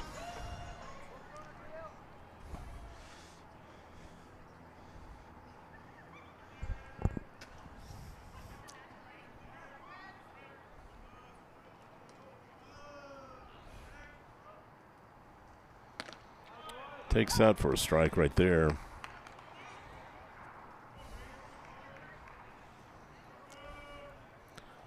Pitcher kind of challenged him there with a fastball around the belt that Brady took. The pitch I'd like to see him take a good cut at.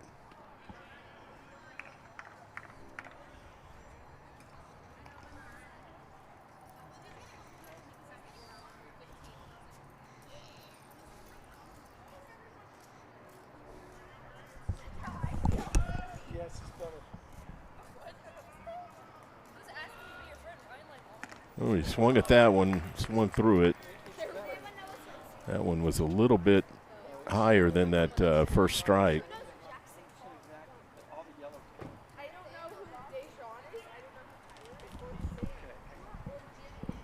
So 1-2 count right here on Brady.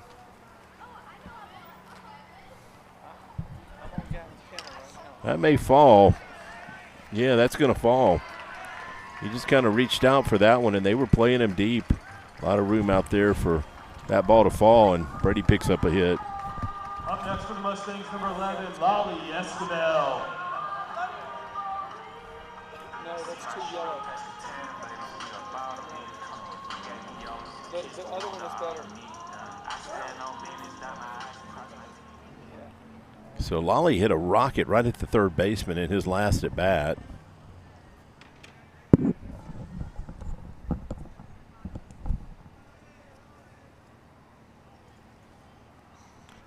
Brady's got a decent lead. Let's see if he's going to run here. Yeah, he does have a pretty good He's lead. going. Look at that, man. Okay, yeah, got a great Yeah. pitch to run. Yes, It's going he to go in did. standing up.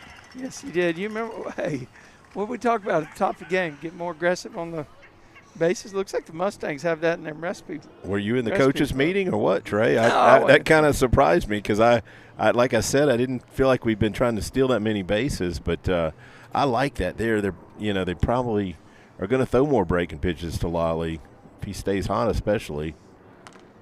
Okay, Yeah. Do you know my friend right here, Mark Allison? I do, and I recall Mark is an umpire, and so He is? you're getting even more supervision from the umpire fraternity. I'm gonna let him join you for a few seconds. I will say, Mark, that Trey has been very hesitant to offer any criticism. I gave him a lead-in our last game to how an umpire who gets shown up by the hitter on what he thinks is a ball four, whether that umpire might stretch the strike zone on the next pitch, and Trey just refused to comment. That's because Trey's an umpire himself. So. I know. He doesn't protects the fraternity. He doesn't want to comment because he may be a violator. Later in the game, he did finally go there, but he was very cautious in what he said. Yeah. We have to take care of the kids every once in a while and make sure they're behaving, that's all. Okay, they get a strike right there on a 3-0 fastball.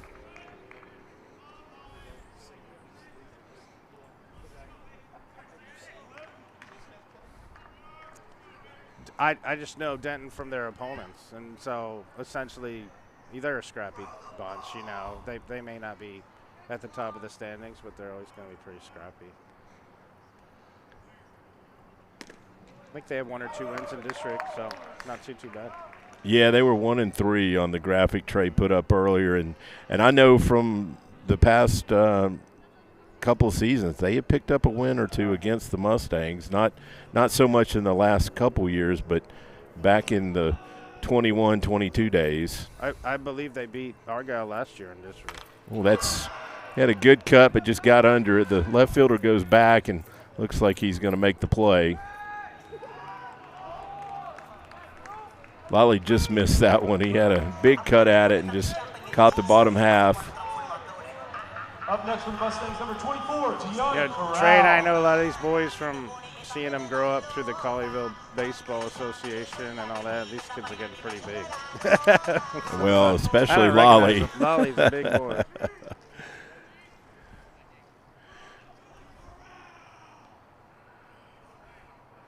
So that brings Gianni to the plate here with 2 outs. And Gianni had a double down the line earlier.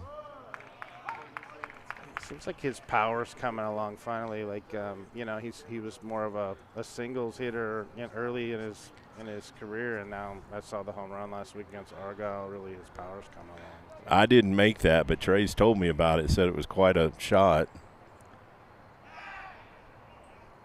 I had a business trip. Some people have to work for a living. Trey's giving me a lot of grief about that business trip. He tells you where your business needs to be.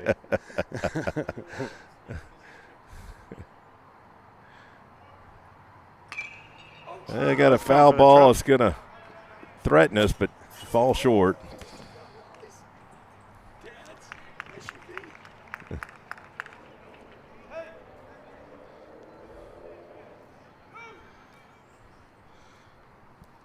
So what's been going on so far? What's kind of the summary of how Well, Grapevine's been playing? Luke's been dominant. Are you talking about the season or No, tonight? Tonight.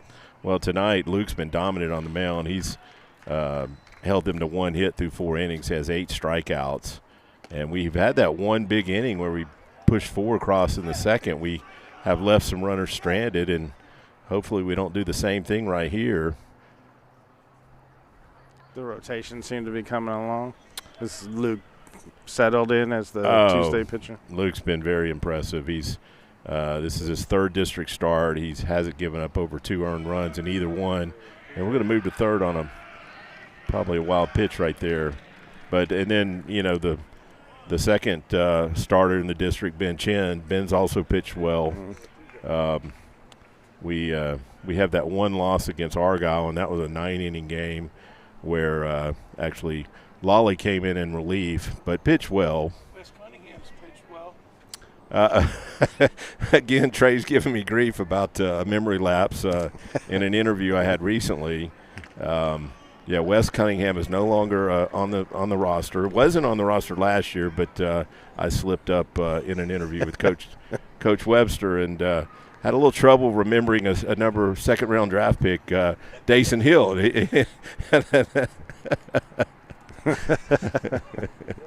So, that's well hit. Yeah, that's going to get down. So Mustangs pick up a run, and Gianni's going to go to second standing up. It kind of shows you the power. It's coming along. He's a gap hitter now, poking that ball out of the park. So. Yeah, I agree. I remember when he was a 9th grader, he was mostly just a singles hitter, but the Mustangs hit the weight room year-round, and I think it's paying off for Gianni. Absolutely. So that's his 2nd double tonight. What other kids on the team, Mark, do you remember watching as an umpire in Colleyville? Oh. Well, the last time I was here, I came here for the opener for district, and I just, on both sides of the Heritage Grapevine, I recognized a lot of parents and a lot of kids. I don't recognize them all now. I just see the names, and they're all big boys now. Yeah. We remember when they were little. They grow up fast for sure. Maybe means we did our job a little bit. Jeff? Yeah. Trey's trying to get me to bait me into talking about umpires, but I'm not going to talk about it. Yeah. Oh, it looks great.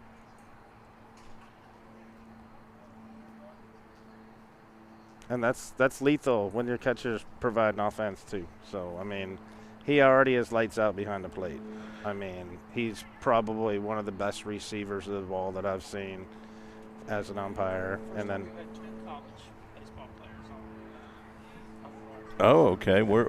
Trey just pointed out that we have 2 former college baseball players on the broadcast. Mark, where did you play? Oklahoma City University. Okay. But, I mean, play is a relative term. Hey, I spent plenty of time watching myself.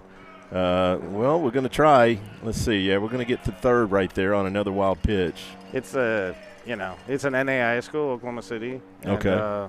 And they're still NAIA. Back then, when I played there, we used to play D1 schools. So we used to have a weekend series with OU, weekend series with Wichita State. We had a lot of fun. That was when Wichita State was really, really good.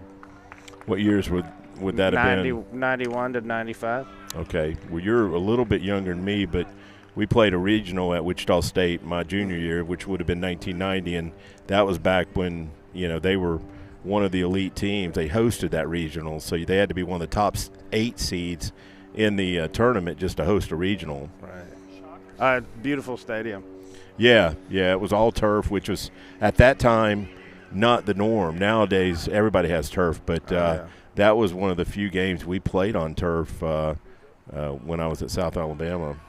My son goes to school in Kansas City, so when we drove him up, we had to stop through Wichita and see that stadium again. And NAIA, he's a swimmer. Cool. But I forgot how big that stadium really is out there. That's well hit, but right at the shortstop. Okay, they're going to get that third out, but the Mustangs do push another run across to make it a 5-0 ball game headed to the top of the fifth. You're watching Mustang Baseball Live on Tradio.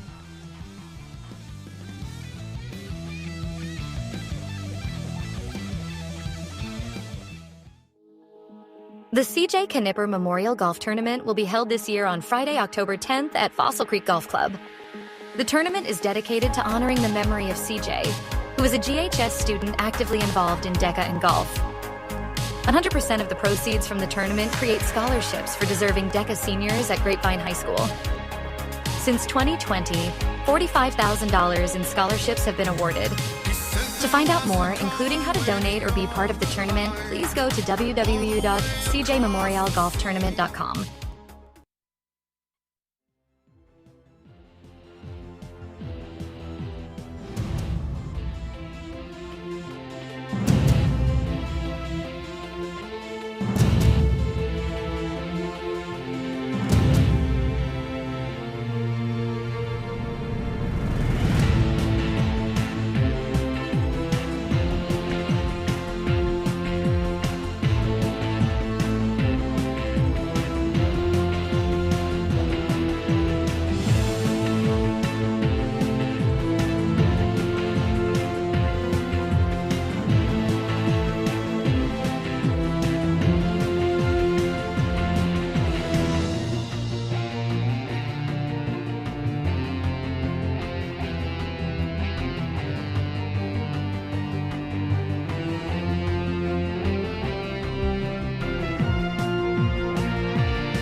Jeff, another. What? Leading off the Broncos, number 10. Don't know. Armor. We appreciate my buddy Mark Allison joining us on the broadcast. Give a little more baseball knowledge to the broadcast here from the Corral tonight. Mustangs are doing the deal. It's 5-0 here. We're in the top of the. I think we're in the top of the fifth. Okay. That's right, and this is the starting pitcher, Armor, at the plate, so he stayed in as a hitter. Yeah. Squares to bunt, gets it down. What a great one. Going to be a tough play. Okay. Tell you what, he threw 90 to first base. Yeah, Luke made it. It was a close play. He threw. He didn't even look frazzled. He just got down there. I was thinking when he fielded it with his glove, oh no, he's not going to get this play, and he just turned around and literally 45 feet from Jarrett and threw him a high fastball. Yeah, it was a strike for sure. So this is the third baseman, Groves, at the plate. Wow, he just missed on that one. That must have been outside.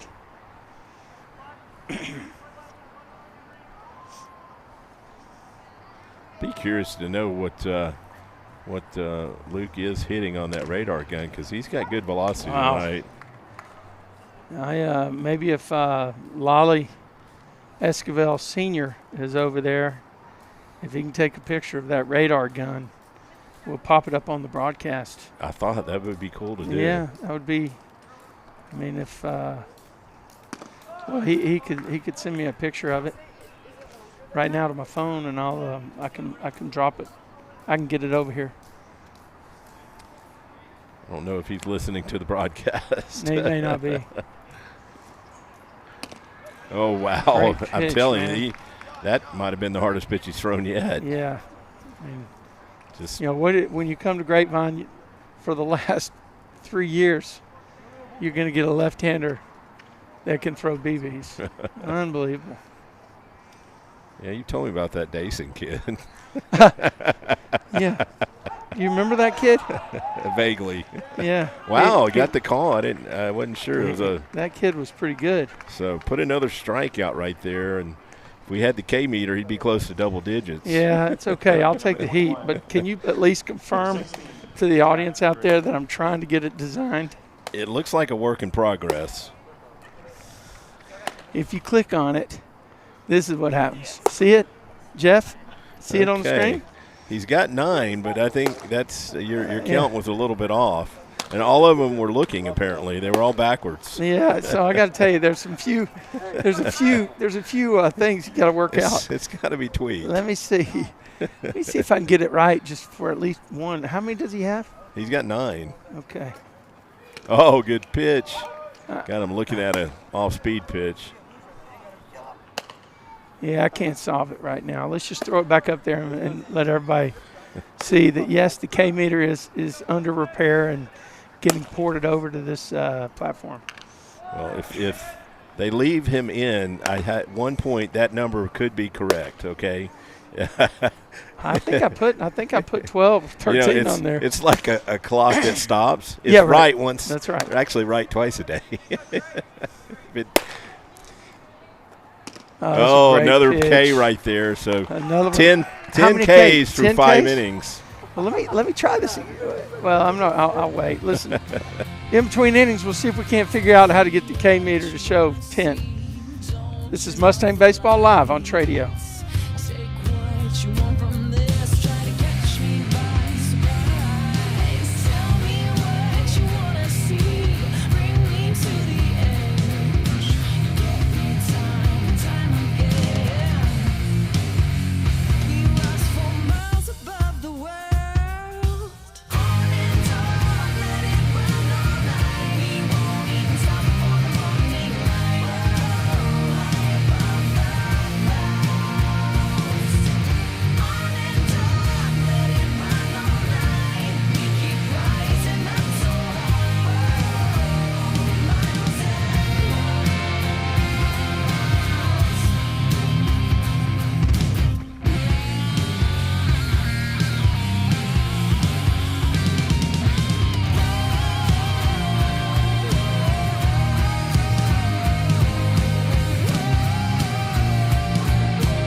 Okay, we got Thomas Powers leading off the bottom of the 5th inning for the Mustangs. Mustangs sitting on a 5-0 lead, looking to extend that here.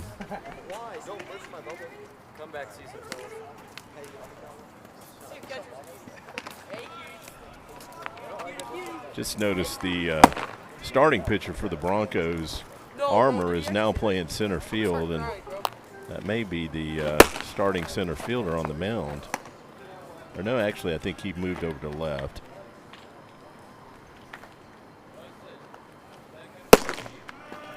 Wow, that ambient mic is really loud. Okay.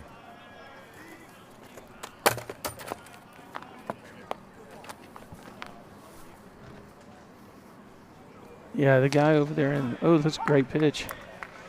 Tell you what, the ambient mic, it's turned a little bit. It's you can really pick everything up.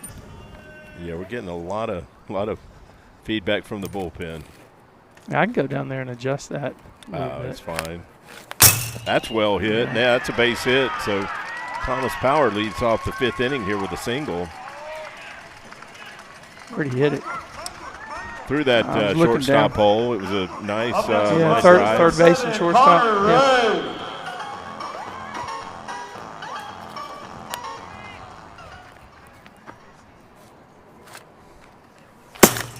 So Mustangs now up to 7 hits.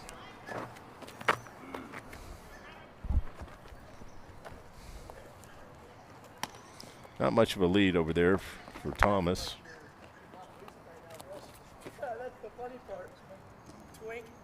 Breaks on a ball in the dirt. It's going to have to, okay. Fortunately, the catcher threw low there because the catcher did pick that up pretty clean and had a shot at him, but just one-hopped his second baseman.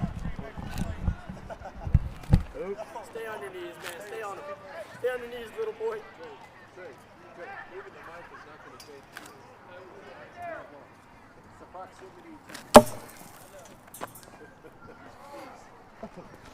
Okay, so the Mustangs put another runner out there in scoring position with nobody out. Good. Okay, pretty close play there at second, but Thomas gets back.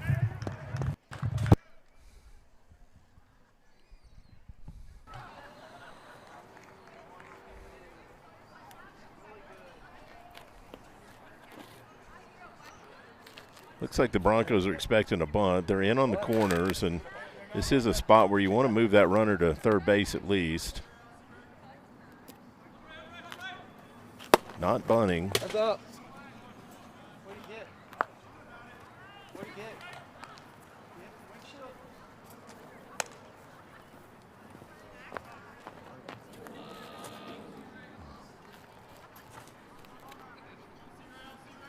Two-0 count right here on Connor.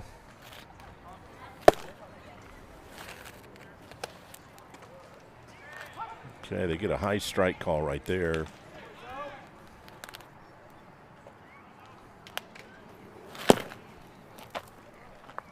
Broncos back up on the corners, not expecting a bunt.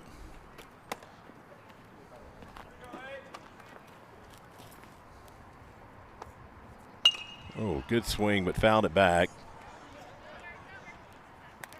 Oh, it stayed in play. Okay. Nice play by the catcher right there. He went to the wall and pulled that one off the net.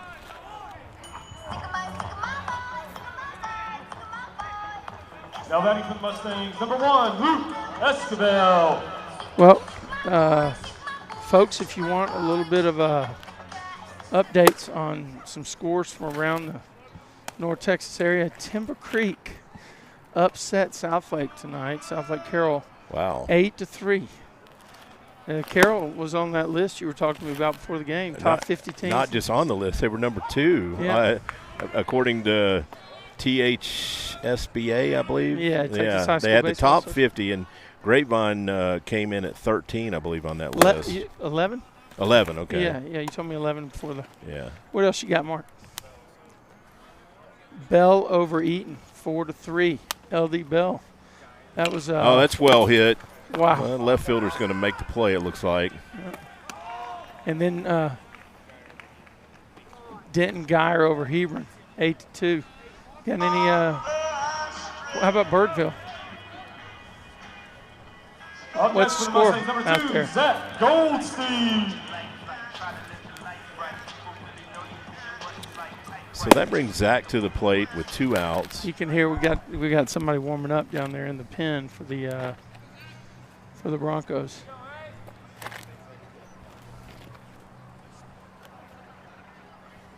Oh, this must be their off week. Yeah, so Birdville played a doubleheader down at Granbury yesterday and split. So they're 3-1 for at least a whole week, right? Everybody has that bye. Yeah, we talked about that earlier. The Mustangs bye will come at the end of the season, which could be a good thing. Maybe let some pitchers get a little more rest before the. I don't want to get it too far out in front, but assuming Grapevine is headed to the playoffs, could be a chance to rest an arm or also see some guys on the mound that we might not normally see. So Richland is ahead of Denton Ryan right now. 4-2. You got a Colleyville score over there? It's a good cut by Zach. Yeah, just found it back to the catcher Tell you right what, there. they don't want to see 12 step in the box. I think he's found a stroke. Got a Colleyville score? Colleyville Panthers in the top of the 7th. Where's the game being played? Game's at Argyle. Colleyville's ahead 2-1 over Argyle, top of 7th. Wow. Oh, excuse me. Mark says it's at Colleyville. So if the Panthers hold off Argyle here in the top of 7th,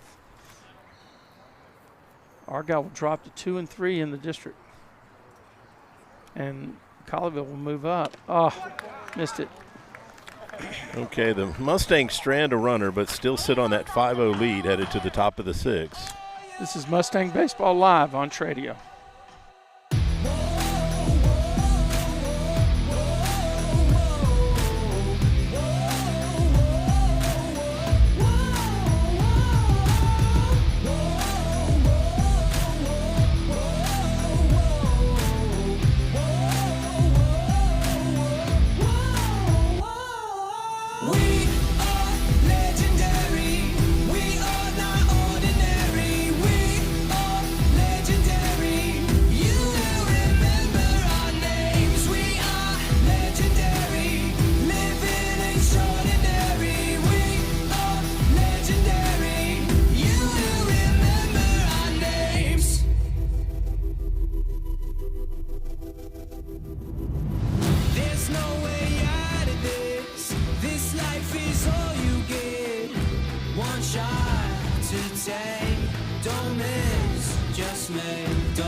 Yeah, we're moving right along here from the Corral. This is top of the 6th. And the Force is in command. He's thrown 66 pitches, and I think he has 10 strikeouts through 5 innings. You know, there was another kid here that averaged 2 strikeouts an inning, and he was drafted 69th overall by the Twins. Dason Hill, he's tearing it up, too, this spring. If you go to Twins Player Development on Twitter, every now and then they put stuff up from their folks in the farm system. He's been up there a couple times and really fantastic. Great pitch right there. Pain at the knees with it. Super impressive to see that. And, yeah, absolutely. And my buddy Mark points out we're looking at the future. And, you know, I think we knew that before the game started. The Esquivel brothers are tearing it up. I always talk to Jeff about the fact that Gianni Corral throws down to third base as fast as the pitcher throws to home plate. It's pretty incredible, really.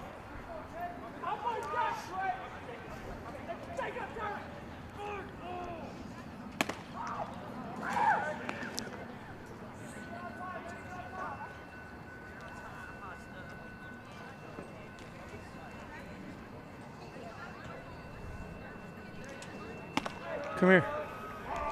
Put this on.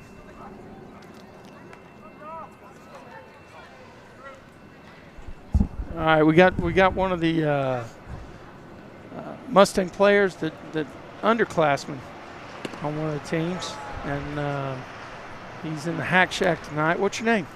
Nicholas Guthrie. Nicholas? You go by Nicholas. Nick Guthrie is in here tonight, getting some extra work. And Nick, what grade are you in? I'm a freshman. Freshman. So are there one freshman team or 2 freshman teams? There's one freshman team. JV2. How you guys doing? Pretty good. Yeah? Not the best. We've been all right. Pretty good. What do you think about these guys that are out there on the varsity squad tonight? Oh, they're great. They are. I know Luke's really good. I know Jared's good. Yeah. There's a whole group of them, and how does it make you feel to be part of this program? Oh, it's amazing. Because, Yeah. we have a future, and we might actually win state. Yeah. Before, not going to lie, I didn't think we were very good, but we're actually pretty good. Yeah. I didn't realize how good we were. Yeah. It's super impressive. And were you around last year when the Mustangs? I was a 8th grader last year, so I went to one of the games. And which game did you go to? It was the quarterfinals against, I think it was Argyle. All right. That's pretty good. That was a exciting game. Was that the one over at LD Bell that got rain and hail? And I was there the everything? whole time. Oh, Showed yeah. up at the original start time. It ended. It took like 3 hours to start the game. Unbelievable. Well, that's good, man. So you got a little taste of it. You know what's going on with Mustang baseball. You guys got to keep the tradition going, okay? Oh, yeah. All right, good luck to you, Nick. Take care. All right, you too. Roll Tide. All right, thank you. That was Nick Guthrie, one of the freshmen here on in the Mustangs program, stepping in for my buddy who went down and purchased me some high diabetic fluid, 7-Up. Thank you, Jeff. I did get a little bit of intel while I was in there. Did you get a pitch speed radar? Yeah, he was at 88 in the last inning. 9th grader, left-hander, 88. Yeah. There's a super future for that kid. Well, you would know better than me because your son was a 9th grader with Dason, but how hard do you think Dason was throwing as a 9th grader? Not 88? Not 88. Yeah. No, he improved over time. And Dason was obviously in the rotation, but and I got to tell you that there's Lolly, fields his position well, fires a shot to first base, and the guy on second is not able to advance. Yeah, that was a nice play. He took a step back and came and made a good, strong throw to get the runner. Yeah, so the 9th grade team, the team that were seniors last year when they were 9th grade, they were like 24-4-2. I mean, it was a harbinger. It was an indicator. And you look at the losses they had. They were a pure 9th grade team. Their losses were to a South Lake JV squad and a Hebron 9th, 10th grade mixed team. And then Keller beat them straight up with a 9th grade squad. And then I forgot where the other loss was. But those guys, they played some ball. It's a on hard the hit ground. ball. Oh, Connor comes to get it and makes Oh a nice my gosh, play. that was sweetness right there. He caught that Connor, on the second base side of Yeah. the bag. So Mustangs hold them right there at 5-0. We'll be right back with more Mustang Baseball live on Tradio.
All right, Jeff, this is looking like a Mustang victory in the works, but we still got to close it out here. We're in the bottom of the 6th. All right, Mustangs are going to turn that in.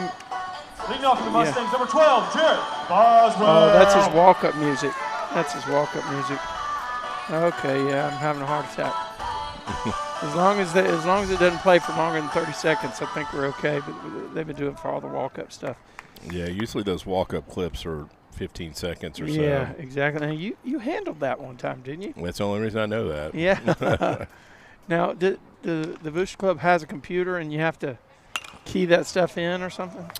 I actually did it off my phone, but they probably have upgraded the technology since then. Yeah, I found it easier to do from my phone. Yeah. I know Greg Stevens Well, I know used some big amps. He would load them up on a MP3 file and do it from his laptop, but I did it from my phone. He had some kind of software that showed what songs have already been played and everything, and it could lay everything out. So it was pretty cool, and I've seen that over at South Lake Lacrosse. This guy has a spread of all the songs that are available, and he can just push them. It looks like one massive spreadsheet with names of songs, and then things are red after he's played them. So only stuff that left is the green. Anyway, it was cool to have Nick Guthrie over here on the call tonight. And I think I gave you a false alarm. This kid right here I thought was Connor, but it's not Connor. Yeah, okay. All right. Yeah, you did. But another foul ball right there. He's taller. He's taller than my son. I noticed when I went down 26 last night after the game, there was something going on at the football stadium. I don't know if it was a soccer game or probably soccer playoffs. There was a lot of cars there, and of course the weather got them too. That was a good eye right there by number 12. Yeah, that didn't miss by much. Didn't miss by much, but I think it was you got Castellanos, the eagle eye back there, calling the pitches. Man, he is battling. He is going to zero in on one. He's going to zero in. Look at this guy's back a few steps. Look at that gap in left center. Where'd that come from? Yeah, that's a huge gap. Huge gap.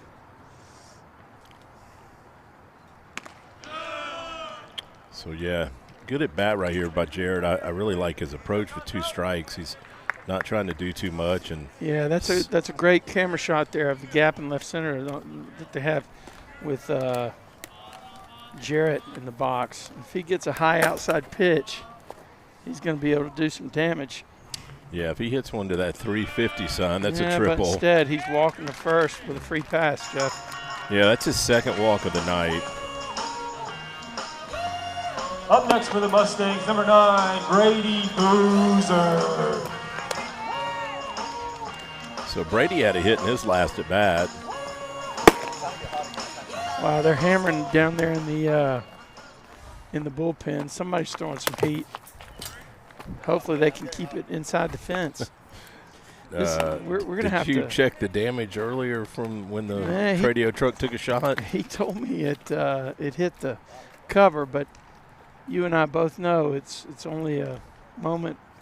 It's any day now. The baseball's going to go through the back windshield. So, I mean, I know a place we could go on the third base side, or we may have to bite the bullet and park on the sidewalk. Do the game from beyond right field. Yeah, but that wouldn't be that great. We got to come up with a plan, though. He was just off on that, Jeff. That was a pretty good cut.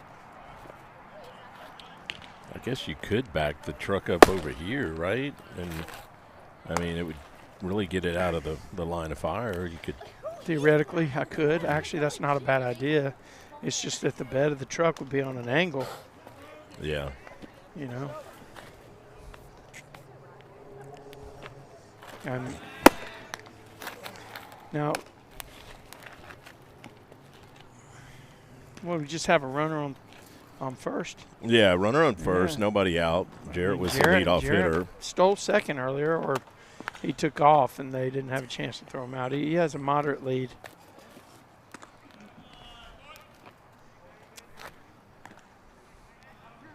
But this would be a good pitch to go right here, Jeff. Yeah, 1-2 count. This is a breaking pitch count, isn't it? Be nice to pick up another run or two. My God, he got a little extra. He's got an extra half here. Pitcher thought so too, right?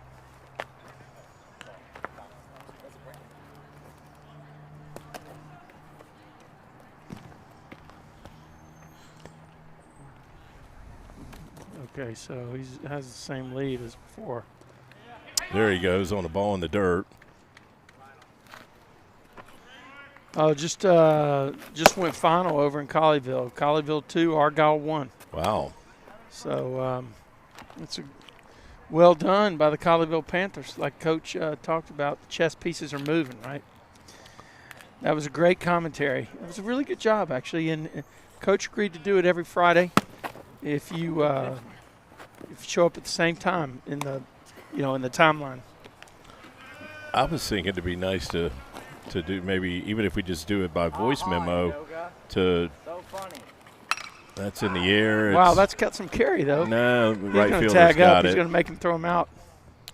Watch this. They're going to have to cut it. Great job right there. ABC baseball, man. Yeah, move that runner to third base with only one out. Yeah. But what I was going to say is it would be, I'd like to possibly do some player interviews. Tonight, the obvious one would be Luke. He's pitching a gym out there. But I'd like to possibly talk to some players after some games. Well, you can. We don't have time from a setup we would breakdown, we'd have to play it from the in the pregame of the next one. Yeah. Oh, that's look a hit. at that, boy. That's Lale, yes. Another rocket off Lolly's bat. That boy is locked in, Jeff. Yeah, he got robbed earlier, but that one. No one was getting a glove on that one. Now back to the Mustangs, number 24, Gianni Corral. Over Denton Ryan. They got another final for District 65A. Richland over Denton Ryan, 4-2. So that brings Gianni to the plate, and he's got 2 doubles tonight.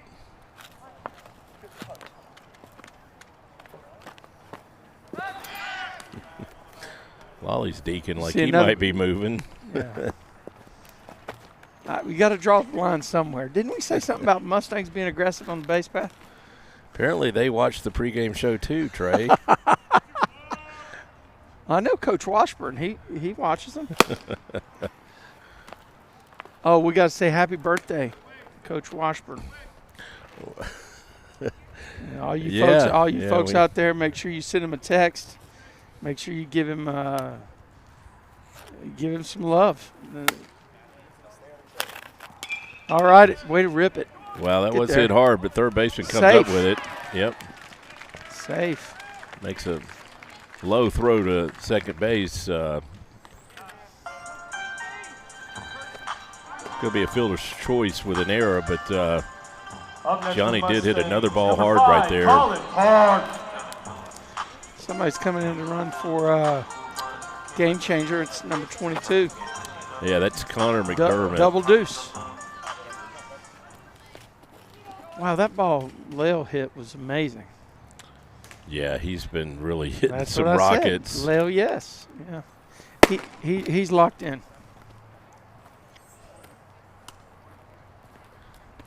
I guess we need to get a sound array. Put the mics around the facility and then get the timing locked in so we can control what we're listening to. A single ambient microphone may not be the best choice. Not if it's by the bullpen, exactly. That's probably the major source of consternation. I guess we could probably move it further back here if we wanted to. My sound guy's advising me no. That was pretty loud, wasn't it? Yeah, that backboard's taking a beating in the bullpen. So the board has 0-2. I know Colin went after a high fastball on the first pitch. I didn't realize that last pitch was a strike.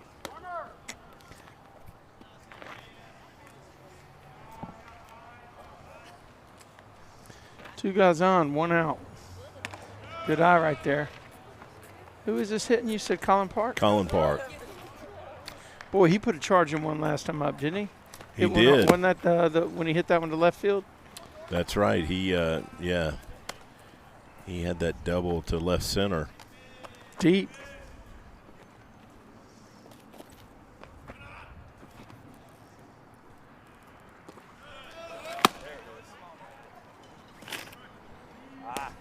So the Mustangs now up to 8 hits on the night.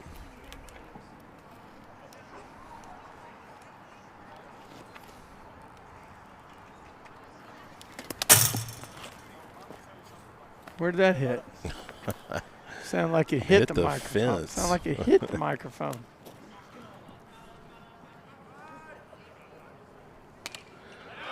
Good job battling up there by Colin. You know, these Mustangs, they just step in the box. They're looking to do some damage. You know, I really like the fact that how they battle every at bat. I believe Colin has 2 hits tonight. I'm going to check that. He does. Colin actually has. Ooh, he got hit. That one hit him right in the back. Mm. Yeah, he has 2 doubles. He had that double down the right field line, and he hit that ball to left center and burned the left fielder. So, yeah, it's going to load the bases with 1 out for Thomas Powers. Here's my recipe for defense. Get against the fence, walk 10 feet in. That's how you defend the Mustangs. All right, let's turn the ambient off and we'll go to our music. We'll be right back. We'll take a little break. This is Mustang Baseball Live on Tradio.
You're just trying to find a way out.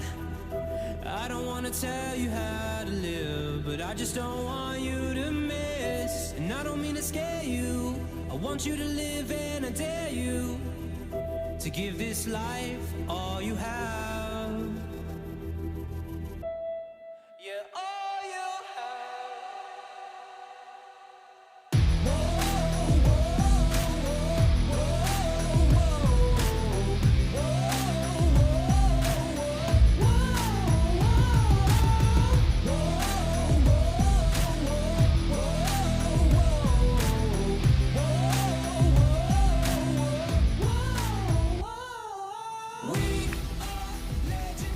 All right, Jeff, we're taking it for the home stretch, to the home stretch here. Now look, a Grand Slam home run ends the game, and plus it gives Tim an opportunity to play another graphic he developed, which is the home run graphic. So I would love to see that, I would love Trey. to see that too. I'd love to see Thomas get one he can just jack down 3:15 down the left line. Wrap this thing up. I feel like he's definitely got the power. We do have another pitching change for the Broncos. This is number 12. I don't have a name yet, but we'll get that off game changer here shortly. Well, we mentioned in our previous commentary, Thomas is one of those two-sport athletes. He definitely has a football build. Here we come. Here comes Lolly on a pass ball. Okay, he gets there safely. Nobody wants to get in front of Lale. He was chugging. God, he hits the ball. He is like 6'6" now. He's a big dude. Yeah, he is. 6'5", maybe 6'5", 6'6"? I'd say 6'5". Okay. Well, as far as I'm concerned, that's giant status. When you look at my height, how tall are you? I'm 6'4", but I walked by him the other day, and I felt like he was just slightly taller than me. So there's a strike right there. This is Contreras on the mound for the Broncos. Runners now at second and third for Thomas in a 7-0 ball game.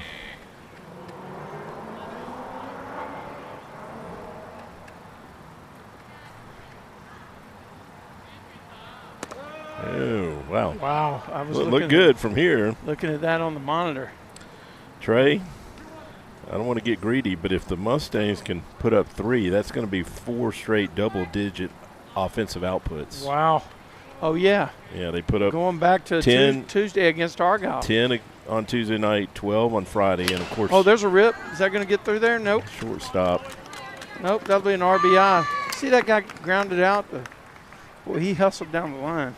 Yeah, so Mustangs do pick up another run. Up next for the Mustangs, number 7, Connor Ray. Don't know what kind of power Connor has. Well, we've seen him hit balls to the wall. In fact, he one-hopped the left field wall right by that number 3 sign for a double. Saturday? I thought it was in one of the Argyle games. Could have been. Oh, man, he drilled hit. that. That's through the middle. That's a base hit. Going to be run number 9 right there. They just keep coming at you, Jeff. I mean, if you're on the other side on the defense, I don't know what to do. You get the ball in the strike zone, they're going to get the barrel on it. Yeah, we are certainly squaring some up now, and that's Connor's second RBI tonight. Luke's 1 for 3 with an RBI.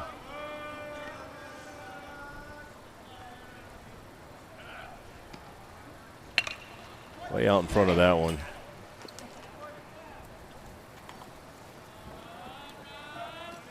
Oh, this is Luke. Force. Yeah.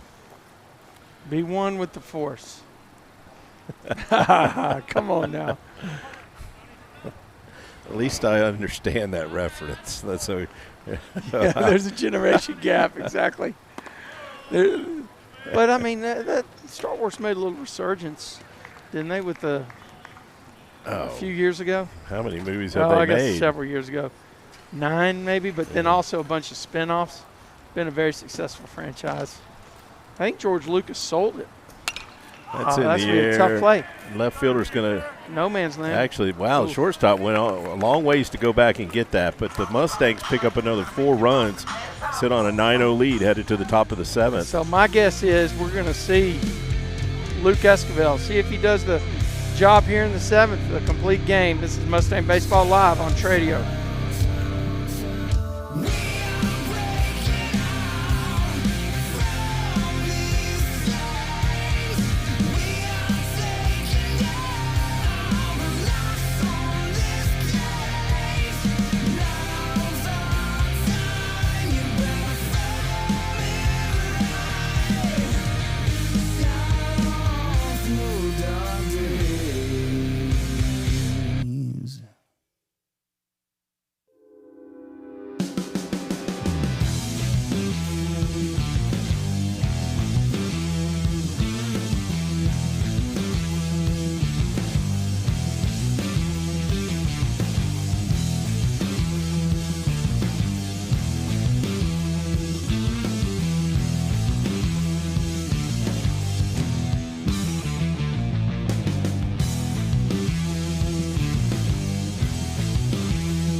Okay, Trey, we are going to see a pitching change here.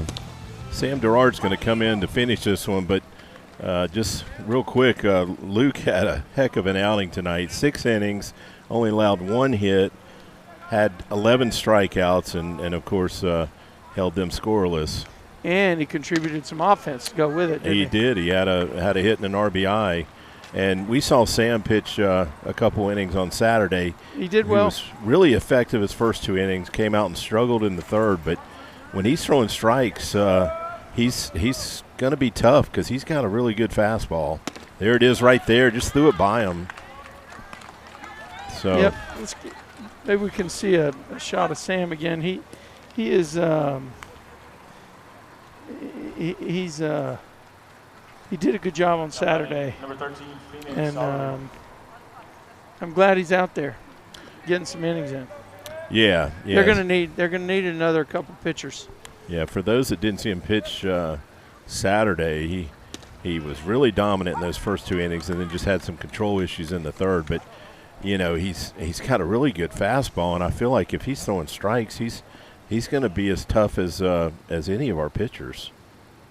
There it is right there, and when he comes behind that fastball with that breaking pitch, he's a challenge to hit. Well, don't look now, but he's 0-2 on the second guy he's faced. I mean, the dude is doing it right now.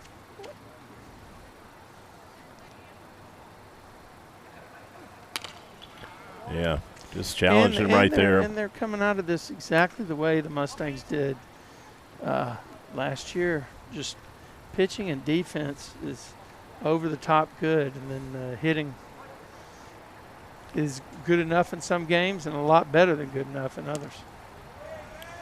Yeah. I mean, just looking back, you know, we had that one game against Colleyville where we got beat 3-2, but you know, the prior to that, the output was very adequate. I mentioned earlier that, you know, we had 3 double-digit offensive outputs in a row. Tonight we're just going to fall 1 run short of that, but we had some 6-run games, a 13-run game against Lake Dallas. Just missed, Jeff. Just missed. So full count right here.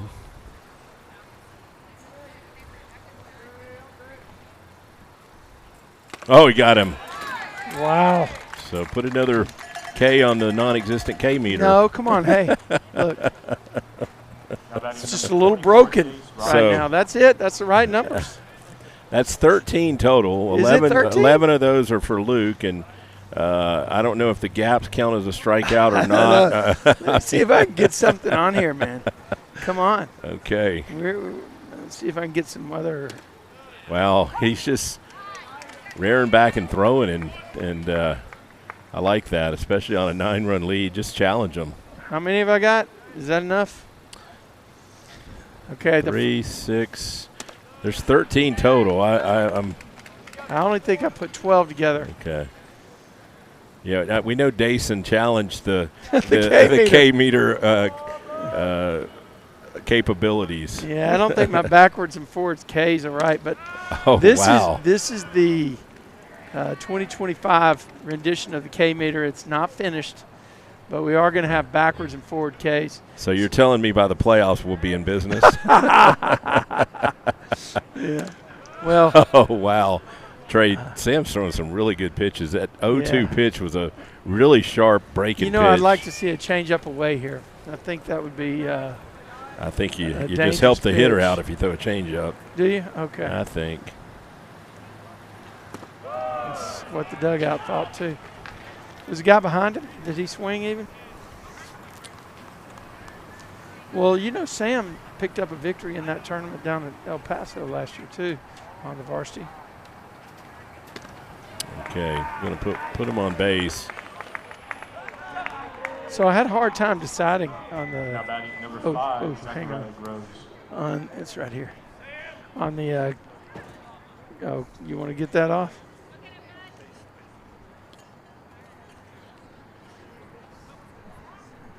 Oh yeah, right.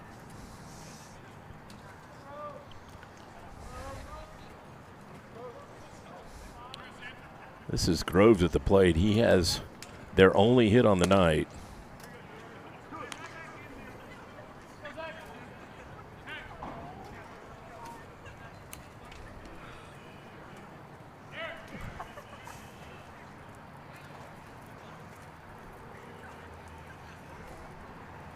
There's a strike. Wow. What impresses me is just how smooth he is with his motion. Yeah, he's got good mechanics. It doesn't look wasted. I think he's going to be playing some ball next year as well. I think he's signed a deal. Good. He's definitely got some potential. He's got good size and got a good arm. Some kids sometimes just take a little longer to develop, but I'm going to have to check that out and see where he's headed. I know 3 or 4 of the players had committed to a junior college. Actually, I think 5 people. Okay. Signed. I don't know all the names. I believe Sam was one of them. Wow. Oh, good high fastball. Gosh, right I wish there. I knew what that was hitting. Yeah. I'm curious exactly. what the gun would show there. You said the force was coming in around 88. That's the report I got. So we got a 2-2 count here on the hitter. The Broncos down their last strike, 2 outs. Oh, way late there. Way late. Almost. He took it out of the catcher's mitt. Took out his dugout. There was a guy that played for Mike Mordecai that came in to do relief pitching. How hard did he throw? His last name was Hoffman. He was just. Oh, I thought you said Mike Mordecai. No, that was on Mike Mordecai's team. Oh, okay. And I got hit off that guy one time, and I literally. Okay, is that going to be playable? Should be the last out. Shortstop. Connor goes back and gets it. So nice outing right there for Sam Gerard to close that out, and just a dominant win by the Mustangs, Trey. And the Mustangs. The Mustangs do the deal, Jeff. They do it again. Look at that line out there on the scoreboard. The line of zeros. A lot of zeros. A lot of zeros. And one hit for Denton. It was just domination by Luke. The force was with us tonight, and everybody rallied, and the bats were working as well. 9 hits the Mustangs had, according to the board, Jeff. Yeah, the bats were on tonight. We had several guys with 2 hits. Gianni had 2 doubles. Colin Park had 2 doubles. Lolly had another base hit RBI and hit one as hard as anybody right at the third baseman. So he stays in rhythm, and just a great all-around effort. And it was a good game. It was a good game here at the home park, and this was a makeup from yesterday's game. We'll be back on air on Friday night from Denton High School, where it'll be the second game of this series for District 658. Mustangs look to go to – they're 16-2 now after this win tonight. They look to pick up their 17th win on Friday, and we'll bring it to you live on Mustang Baseball, live on Tradio. Any final comments, Jeff? Looking forward to Friday night, Trey, and watching this Mustang squad just come out and get it done again. I think you ought to take your phone and go get some material for the game. That was a great idea. I would do that while they're fresh, and it'll keep them from having to work on the field. Hey, for all the folks here at Tradio Streaming Sports, this has been a production of Tradio Streaming Sports, and we'll see you next time.